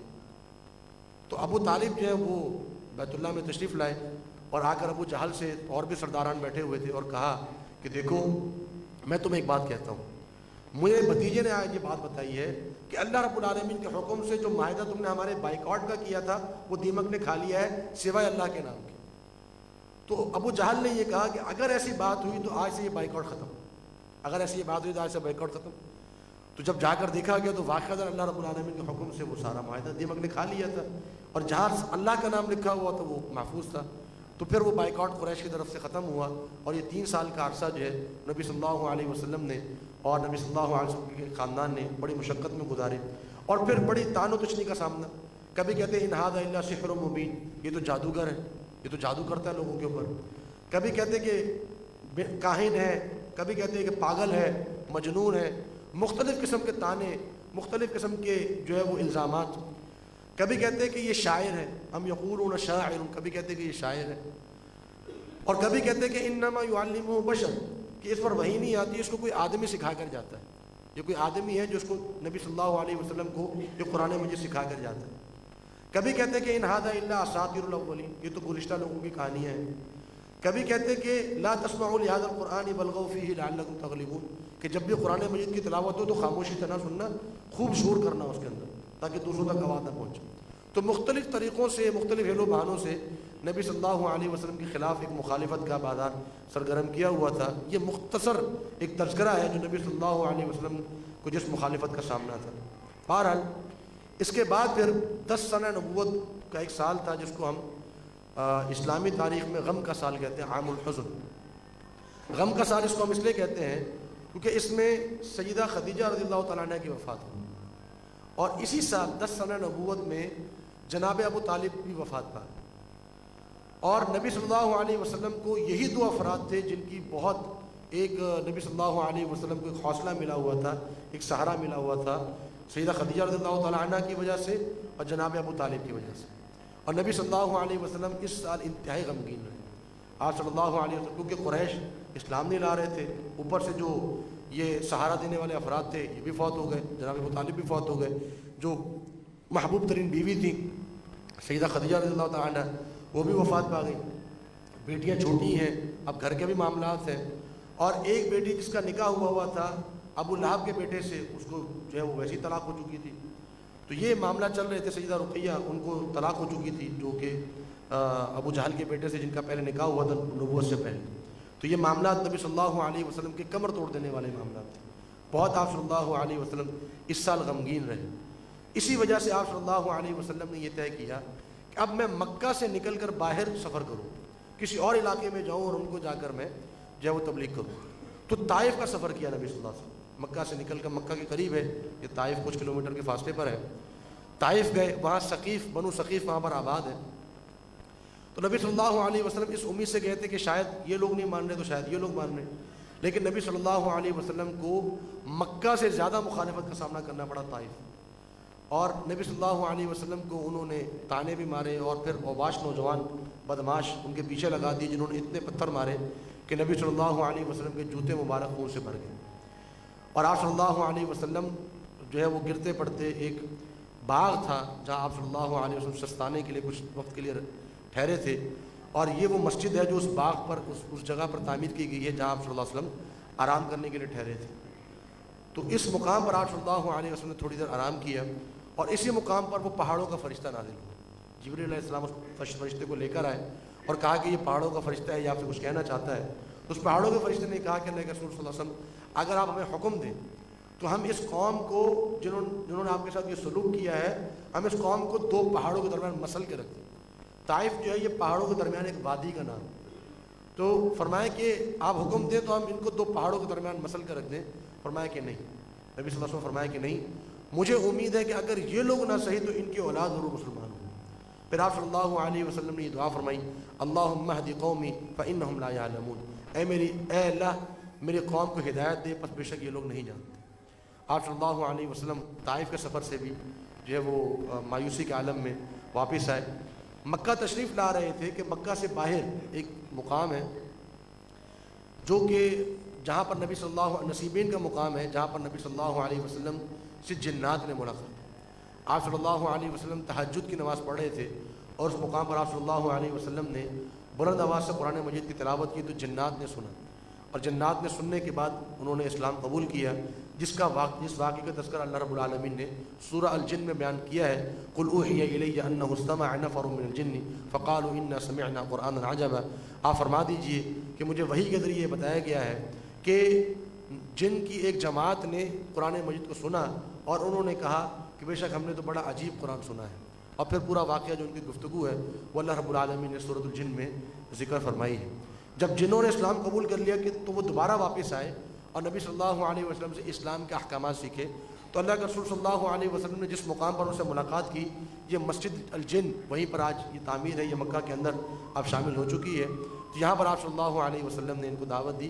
اب یہاں سے نبی صلی اللہ علیہ وسلم کو حوصلہ ملا، چلو انسان نہ صحیح جنات تو میری دعوت پر اسلام قبول کر رہے ہیں، کم از کم ان کے اندر بھی میری دعوت جو ہے وہ جا رہی ہے۔ تو یہ آہستہ آہستہ آپ صلی اللہ علیہ وسلم کو اللہ رب العالمین نے حوصلہ دینا شروع کیا، اور وہ جو انبیاء کے جو واقعات ہمیں قرآن مجید میں کثرت سے ملتے ہیں، جو مکی صورتوں کے اندر ہیں، وہ واقعات بھی اسی دورانیے میں نازل ہوئے کہ جن کے اندر جن انبیاء نے سختیاں برداشت کی، مشقتیں تکلیفیں برداشت کی، ان کا تذکرہ، خاص طور پر موسیٰ علیہ السلام کا تذکرہ، ان کی قوم نے جو سختیاں برداشت کی ان کا تذکرہ اللہ رب العالمین نے اسی دورانیے میں نازل فرمایا، تاکہ اللہ کے رسول صلی اللہ علیہ وسلم کا دل جو ہے وہ مضبوط رہے۔ پھر اسی سال اللہ کے رسول صلی اللہ علیہ وسلم سیدہ سودا بنت زمعہ رضی اللہ تعالیٰ عنہ سے نکاح فرمایا، ام المؤمنین سے یہ دوسرا نکاح تھا آپ صلی اللہ علیہ وسلم کا۔ پھر آپ صلی اللہ علیہ وسلم کو 11 سنہ نبوت میں اسراء اور معراج کا ایک معاملہ کیا گیا، اور وہ فضیلت عطا کی گئی جو فضیلت اللہ کے رسول صلی اللہ علیہ وسلم کے علاوہ کسی اور نبی اور رسول کو حاصل نہیں۔ یہ واقعہ ہمیں معلوم ہے کہ نبی صلی اللہ علیہ وسلم کا شق صدر ہوا، آپ کا سینہ چاک کیا گیا، زمزم کے پانی سے دھویا گیا، پھر نبی صلی اللہ علیہ وسلم کو دودھ پلایا گیا، پھر براق پر سوار کرا کے مسجد حرام سے مسجد اقصیٰ لے جایا گیا، اور پھر آپ صلی اللہ علیہ وسلم کو مسجد اقصیٰ سے سدرۃ المنتہا جو وہ بیری کا درخت کہ جس سے آگے کسی مخلوق کو جانے کی اجازت نہیں، جبریل علیہ السلام نبی صلی اللہ علیہ وسلم کے ساتھ تھے، ہر آسمان پر ساتھ لے کر گئے، جنت اور جہنم بھی نبی صلی اللہ علیہ وسلم کو دکھلائی گئی۔ جب سدرۃ المنتہا پر پہنچے تو جبریل علیہ السلام نے فرمایا کہ یہاں سے آگے جانے کی مجھے اجازت نہیں ہے، اگر میں یہاں سے آگے جاؤں گا تو میں جل جاؤں گا، البتہ آپ کو یہاں سے آگے جانے کی اجازت ہے۔ تو نبی صلی اللہ علیہ وسلم وہاں سے آگے گئے، اور کتنا آگے گئے اس کا ہمیں علم نہیں ہے۔ بہرحال نبی صلی اللہ علیہ وسلم سے اللہ رب العالمین نے کلام فرمایا۔ اللہ کے رسول صلی اللہ علیہ وسلم نے اللہ رب العالمین کو دیکھا نہیں ہے۔ ایک دفعہ نبی صلی اللہ علیہ وسلم سے پوچھا گیا کہ کیا آپ نے اللہ رب العالمین کو دیکھا ہے؟ نبی صلی اللہ علیہ وسلم نے فرمایا کہ نور انا آراہ، کہ وہاں تو نور کے پردے ہیں، میں کیسے دیکھ سکتا ہوں؟ اللہ رب العالمین کے درمیان اور مخلوقات کے درمیان نور کے 100 پردے ہیں۔ فرمایا کہ اگر وہ پردے ہٹا دیے جائیں تو لأحرقت سبحات وجہہ، اللہ رب العالمین کے چہرے کی جو نور ہے وہ ساری مخلوقات کو جلا کر راکھ کر دے۔ تو یہ نور کے پردے اللہ رب العالمین نے رکھے ہیں۔ فرمایا کہ میں نے اللہ رب العالمین کو نہیں دیکھا۔ بہرحال جس مقام پر لے جایا گیا وہاں کوئی مخلوق نہیں گئی آج تک، وہاں پر اللہ رب العالمین نے نبی صلی اللہ علیہ وسلم کو نماز کا تحفہ دی، 50 نمازیں فرض کی گئیں۔ واپس آئے، موسیٰ علیہ السلام سے ملاقات ہوئی، کہا کہ 50 نمازیں آپ کی امت نہیں پڑھ سکتی، واپس جائیے۔ پھر کم کرائیں، پھر واپس آئے، پھر کم کرائیں، حتیٰ کہ 5 رہ گئی، اور کہا موسیٰ علیہ السلام نے کہا کہ آپ کی امت 5 نمازیں بھی نہیں پڑھ سکتی، آپ اور کم کرائیں۔ نبی صلی اللہ علیہ وسلم فرمایا اب مجھے حیا آتی ہے، اب میں سے زیادہ کم نہیں کراؤں گا۔ تو اللہ رب العالمین کی طرف سے یہ آواز آئی انہا خمس و انہا خمسون، کہ بے شک یہ ہیں 5، پڑھنے میں ثواب میں 50، یعنی پڑھنے والے کو 50 کا اجر ملے گا، پڑھیں گے 5۔ تو یہ اللہ رب العالمین نے جتنے بھی احکامات نازل فرمائے، جتنے بھی احکامات دیے ہیں، وہ سارے کے سارے زمین پر دیے ہیں سوائے نماز کے۔ نماز کا حکم اللہ رب العالمین نے آسمانوں پر دیا ہے۔ تو یہ اسراء اور معراج کا واقعہ، یہ اللہ کے رسول صلی اللہ علیہ وسلم کو مزید فضیلت عطا ہوئی، مزید اللہ رب العالمین نے نبی صلی اللہ علیہ وسلم کی کا جو کو حوصلہ جو ہے وہ بلند کیا، اور پھر 5 نمازوں کو تحفہ دیا گیا۔ اب اسراء معراج کے تعلق سے مناسبت سے میں یہ تذکرہ کر دوں کہ نبی صلی اللہ علیہ وسلم کو جو معجزات دیے گئے وہ کون سے تھے۔ نبی صلی اللہ علیہ وسلم کے حوالے سے تذکرہ ملتا ہے کہ آپ صلی اللہ علیہ وسلم کا ہر وہ معجزہ دیا گیا جو معجزہ دیگر انبیاء کو دیا گیا۔ بہرحال آپ صلی اللہ علیہ وسلم کا سب سے بڑا جو معجزہ ہے وہ قرآن مجید ہے۔ یہ قرآن مجید ایسا معجزہ ہے کہ یہ دیگر انبیاء کے جتنے بھی معجزے ہیں وہ انبیاء کی حیات کے ساتھ ہی ختم ہو گئے۔ موسیٰ علیہ السلام کا معجزہ ان کی حیات کے بعد ختم ہو گیا، عیسیٰ علیہ السلام کا معجزہ ان کے بعد ان کے اٹھا لیے جانے کے بعد ختم ہو گیا، لیکن نبی صلی اللہ علیہ وسلم کا یہ معجزہ ایسا ہے جو آپ کی حیات کے بعد بھی جاری ہے، اور یہ تا قیامت جو ہے قرآن مجید جو ہے وہ موجود رہے گا۔ تو یہ بہت بڑا معجزہ ہے اللہ کے رسول صلی اللہ علیہ وسلم کا۔ پھر چاند کا 2 ٹکڑے ہونا، شق قمر، اقتربت الساعۃ وانشق القمر، اس کا واقعہ کا تذکرہ اللہ رب العالمین نے قرآن مجید میں کیا کہ قیامت قریب آ گئی ہے اور چاند 2 ٹکڑے ہو چکا ہے۔ جو چاند کا 2 ٹکڑے ہونا، آپ صلی اللہ علیہ وسلم نے اپنی انگلی کے اشارے سے چاند 2 ٹکڑے کیے۔ پھر پانی کا جاری ہونا، آپ صلی اللہ علیہ وسلم کے بسا اوقات ایک برتن میں ہاتھ ڈالتے اور وہ برتن میں تھوڑا سا پانی ہوتا، تو آپ صلی اللہ علیہ وسلم کی انگلیاں مبارک سے پانی پھوٹا کرتا تھا، انگلی مبارک سے۔ اور ایک حدیث میں آتا ہے کہ انس بن مالک فرماتے ہیں کہ ہم 70-80 کی تعداد میں تھے، اور ایک روایت میں آتا ہے کہ ہم 1200 کی تعداد میں تھے، اور ہم سب نے خوب اس پانی کو پیا بھی اور اس پانی سے وضو بھی کیا۔ ایک ہی پیالے سے نبی صلی اللہ علیہ وسلم کی انگلی مبارک سے پانی جاری ہے، اور اس پانی سے جو ہے وہ صحابہ کرام وضو بھی کر رہے ہیں اور پانی پی بھی رہے ہیں۔ پھر کھانے میں برکت ہو جاتی۔ ایک غزوہ خندق کے موقع پر نبی صلی اللہ علیہ وسلم کی دعوت کی سیدنا جابر نے، بڑی تنگی کا عالم تھا، تو سیدنا جابر سے ان کی بیوی نے کہا کہ تم خاموشی سے جا کر نبی صلی اللہ علیہ وسلم کو بلا لینا، دیکھو کھانا کم ہے۔ تو سیدنا جابر نے کہا کہ نبی صلی اللہ علیہ وسلم آپ کی میں دعوت کرنا چاہتا ہوں، آپ چلیے، کیونکہ کھانا موجود نہیں تھا، کھجوروں پر گزارا ہوتا تھا۔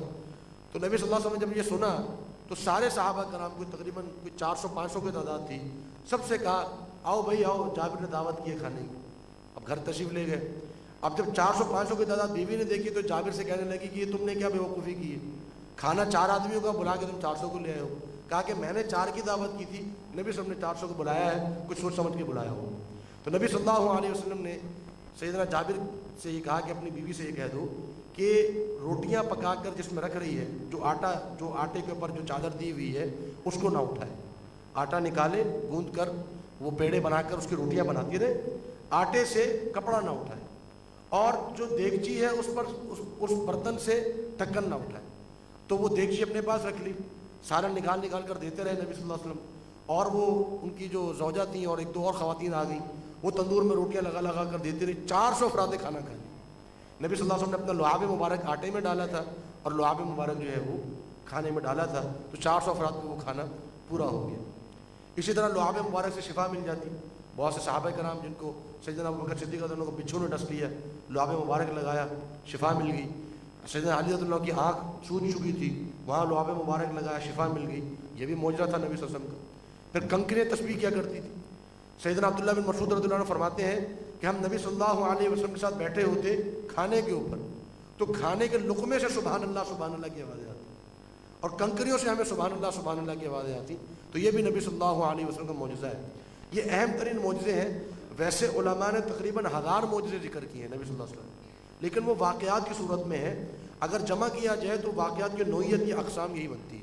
کبھی کھانے میں برکت ہو رہی ہے، کبھی پانی کے ذریعے سے پانی زیادہ ہو رہا ہے، لعاب مبارک سے شفا مل رہی ہے۔ تو یہ آپ صلی اللہ علیہ وسلم کے معجزات تھے۔ اب اسراء اور معراج کے بعد پھر نبی صلی اللہ علیہ وسلم نے ایک طریقہ کار یہ اختیار کیا کہ آپ صلی اللہ علیہ وسلم حج کے موقع پر دعوت کے لیے نکلتے، کیونکہ حج کے موقع پر پورے عرب سے لوگ آئے ہوتے۔ تو نبی صلی اللہ علیہ وسلم قریش سے چونکہ مایوس ہو چکے تھے کہ اب یہ اسلام قبول نہیں کریں گے، تو آپ صلی اللہ علیہ وسلم دوسری قوموں پر اسلام پیش کرتے کہ شاید کوئی اور قوم اسلام قبول کر لے تو میں ان کے ساتھ چلا جاؤں، ان کے ساتھ دین کا کام شروع کر دوں۔ تو مختلف قوموں پر اسلام کی دعوت پیش کیا کرتے تھے۔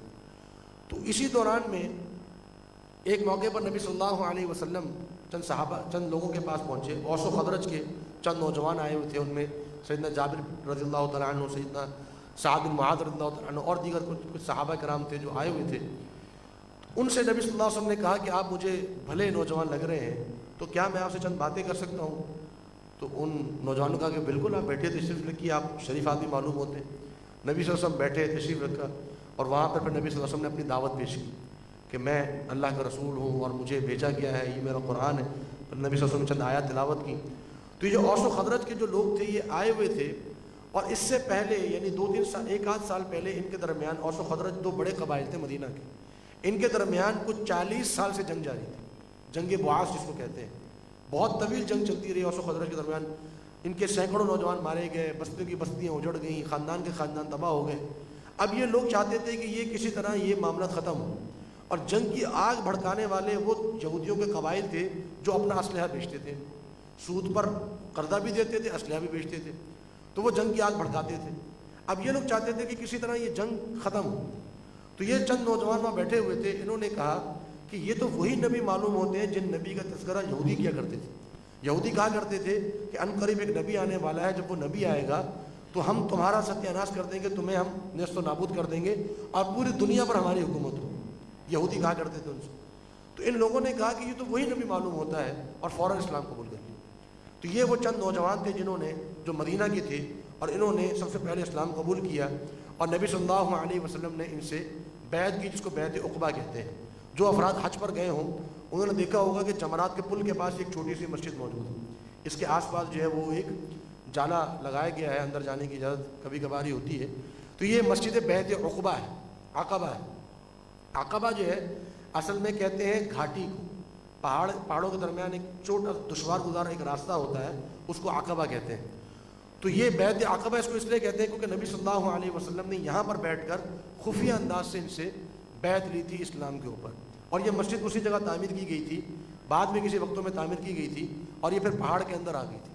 جب جمرات کے پل ابھی بنائے گئے اور پہاڑ توڑے گئے تو پہاڑوں کے اندر سے یہ مسجد جو ہے وہ نمودار ہوئی، اور یہ بیعت مسجد بیعت عقبہ کے نام سے پہلی بیعت جو ہوئی وہ اس میں 12 صحابہ موجود تھے۔ اور پھر اگلے سال یعنی 12 سال نبوت میں جو دوسری بیعت عقبہ ہوئی اس میں 72 صحابہ اس کے اندر موجود تھے۔ تو یہاں سے مدینہ کے اندر جو ہے وہ اسلام پھیلنا شروع ہوا۔ نبی صلی اللہ علیہ وسلم نے سیدنا مصعب بن عمیر رضی اللہ تعالیٰ عنہ کو بطور معلم کے بھیجا، اور وہاں پر پھر آہستہ آہستہ اوس و خزرج کے بہت سے قبائل نے، بہت سے خاندانوں نے اسلام قبول کر لیا، اور وہاں پر مسلمانوں کے جانے کا ایک ماحول بن گیا۔ اور پھر ہجرت مدینہ جو ہے اس کا ایک راہ اس کی ہموار ہو گئی، اور نبی صلی اللہ علیہ وسلم نے صحابہ کرام کو ہجرت کا حکم دے دیا۔ بہت سے لوگ ہجرت کرنا شروع ہو گئے، سیدنا عمر رضی اللہ عنہ نے ہجرت کی، بہت سے اور صحابہ کرام نے ہجرت کی، اور پھر نبی صلی اللہ علیہ وسلم سے سیدنا ابوبکر صدیق رضی اللہ تعالیٰ عنہ نے یہ گزارش کی کہ میں بھی ہجرت کرنا چاہتا ہوں۔ تو نبی صلی اللہ علیہ وسلم نے فرمایا کہ تم انتظار کرو، ممکن ہے کہ تمہارے لیے کوئی حکم ہو۔ تو سیدنا ابوبکر صدیق نے کہا کہ کیا آپ کے ساتھ ہجرت کا حکم ہوگا؟ کہا کہ ہاں ممکن ہے کہ تمہیں یہ اعزاز مل جائے۔ تو نبی ابوبکر صدیق رضی اللہ عنہ نے زاد راہ تیار کر لیا، اونٹ تیار کر لیے۔ اسی دوران میں نبی صلی اللہ علیہ وسلم کو بدریہ وہی اطلاع دی گئی کہ دار الندوہ، جس کو آپ یہ کہہ لیں کہ ایک ندوہ کہتے ہیں مجلس کو، یعنی ایک ان کی پارلیمنٹ تھی ان کی مشرکین مکہ کی، اس میں ایک منصوبہ بنایا گیا نبی صلی اللہ علیہ وسلم کو معاذ اللہ شہید کرنے کا۔ شیطان اس کے اندر ایک بزرگ کی صورت میں شامل ہوا اور اس نے ان کو یہ مشورہ دیا کہ دیکھو تمہیں میرا مشورہ یہ ہے کہ اگر تم ایک بندہ تم میں سے نبی صلی اللہ علیہ وسلم کو اگر شہید کرے گا تو ممکن ہے کہ بنو ہاشم اس سے بدلہ لے لیں، لیکن اگر قریش کے سارے لوگ مل کر اپنی تلواریں چلائیں گے اور سب کی تلواروں پر خون لگا ہوگا تو پھر بنو ہاشم کس کس سے بدلہ لیتے پھریں گے۔ تو ایسا کرتے ہیں کہ ہر قبیلے میں سے ایک نوجوان آئے اور ہم رات گزارتے ہیں نبی صلی اللہ علیہ وسلم کے گھر کے باہر۔ 12 قبیلے تھے، 12 نوجوانوں کا انتخاب ہوا، ہم گھر کے باہر رات گزاریں گے۔ جیسے ہی نبی صلی اللہ علیہ وسلم صبح کے وقت میں باہر نکلیں گے ہم سب ایک ساتھ تلوار چلائیں گے اور نبی صلی اللہ علیہ وسلم کو معاذ اللہ شہید کر دیں گے۔ آپ صلی اللہ علیہ وسلم کو دن کے وقت میں یہ خبر دے دی گئی۔ نبی صلی اللہ علیہ وسلم اسی وقت فوراً سیدنا ابوبکر صدیق رضی اللہ عنہ کے پاس تشریف لے گئے اور کہا کہ ہجرت کی تیاری کیجیے، ہم نے ہجرت کرنی ہے۔ اور پھر نبی صلی اللہ علیہ وسلم رات کے وقت میں اپنے بستر پر لٹایا سیدنا علی بن ابی طالب رضی اللہ تعالیٰ عنہ اور کہا کہ تم نے یہ جو امانتیں ہیں یہ واپس کرنی ہے، اس کے بعد تم نے ہجرت کرنی ہے مدینہ کی جانب۔ اور رات کے وقت میں جب باہر نکلے تو یہ قریش کے جو مشرکین مکہ کے جو لوگ تھے، نوجوان تھے، یہ باہر کھڑے ہوئے تھے۔ اللہ کے رسول صلی اللہ علیہ وسلم نے ہاتھ میں مٹھی میں مٹی بھری اور یہ آیت پڑھی کہ وَجَعَلْنَا مِن بَيْنِ أَيْدِيهِمْ سَدًّا وَمِنْ خَلْفِهِمْ سَدًّا فَأَغْشَيْنَاهُمْ فَهُمْ لَا يُبْصِرُونَ۔ ہم نے ان کے آگے بھی دیوار بنا دی ہے، ان کے پیچھے بھی دیوار بنا دی ہے، ہم نے ان کو ڈھانپ دیا ہے، بس یہ دیکھ نہیں سکتے۔ یہ پڑھ کر اللہ کے رسول صلی اللہ علیہ وسلم نے مٹی پھینکی جو ان کی آنکھوں میں پڑی اور نبی صلی اللہ علیہ وسلم ان کی نظروں کے سامنے ان کے درمیان سے گزر کے چلے گئے اور وہ نبی صلی اللہ علیہ وسلم کو دیکھ نہ سکے۔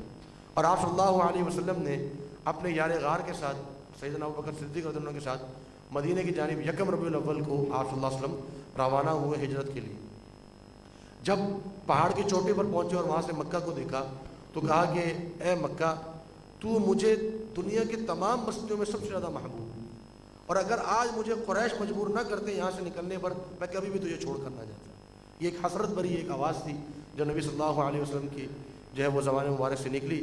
اور آپ صلی اللہ علیہ وسلم وہاں سے جبل ثور، غار ثور جو موجود ہے آج بھی وہ غار موجود ہے، نبی صلی اللہ علیہ وسلم مدینہ کے راستے پر نہیں گئے بلکہ مدینہ سے برعکس الٹ راستے پر گئے، کیونکہ ان کو نبی صلی اللہ علیہ وسلم کو معلوم تھا کہ یہ لوگ مدینہ کے راستے میں تلاش کریں گے، تو مدینہ اگر شمال کی طرف تھا تو نبی صلی اللہ علیہ وسلم نے جنوب کی طرف کا قصد کیا۔ تو یہ غار ثور جو ہے یہ مدینہ کے راستے کے بالکل الٹ راستے پر موجود ہے۔ تو آپ صلی اللہ علیہ وسلم وہاں تشریف لے گئے اور 3 دن وہاں پر قیام کیا۔ ایک وقت ایسا آیا کہ جب وہ لوگ وہاں پہنچ چکے تھے قریش مکہ، اور نبی صلی اللہ علیہ وسلم سے سیدنا ابوبکر صدیق نے کہا کہ اللہ کے رسول صلی اللہ علیہ وسلم اگر یہ اپنی جوتیوں کی طرف دیکھ لیں، آپ کے سامنے ہے کہ یہ غار اس طرح کے جھک کر نیچے دیکھنا پڑتا ہے، تو کہنے لگے کہ اگر اپنی جوتیوں کی طرف دیکھ لیں تو یہ ہمیں دیکھ لیں گے۔ نبی صلی اللہ علیہ وسلم نے فرمایا کہ لا تحزن ان اللہ معنا، تم غم نہ کرو، بے شک اللہ تعالیٰ ہمارے ساتھ ہے۔ اور یہ واقعہ اللہ رب العالمین نے قرآن مجید میں بھی اس واقعے کا ذکر فرمایا ہے۔ اور اس کے بعد پھر سراقہ بن مالک سے ملاقات ہوئی جو آپ کو ڈھونڈتے ڈھونڈتے آپ کے پیچھے آ گیا تھا، اور نبی صلی اللہ علیہ وسلم سے اس نے معاہدہ کیا کہ آپ مجھ سے یہ معاہدہ کریں کہ آپ مجھے امان دیں گے، جب بھی میں اسلام قبول کر لوں گا تو آپ مجھے جو ہے وہ امان دیں گے اور میرے خلاف آپ کوئی کارروائی نہیں کریں گے۔ تو سراقہ بن مالک کا بھی بڑا تفصیلی واقعہ ہے، وقت کی قلت کے پیش نظر یہ واقعہ ہم حذف کرتے ہیں۔ اذان کا جو ہے وہ وقت ہو گیا ہے، اذان کے بعد انشاءاللہ 5-6 منٹ کا بیان ہوگا، اس کے بعد پھر ہم نماز پڑھیں گے اور نماز کے بعد پھر انشاءاللہ دوبارہ اپنی تفصیل کی طرف آئیں گے۔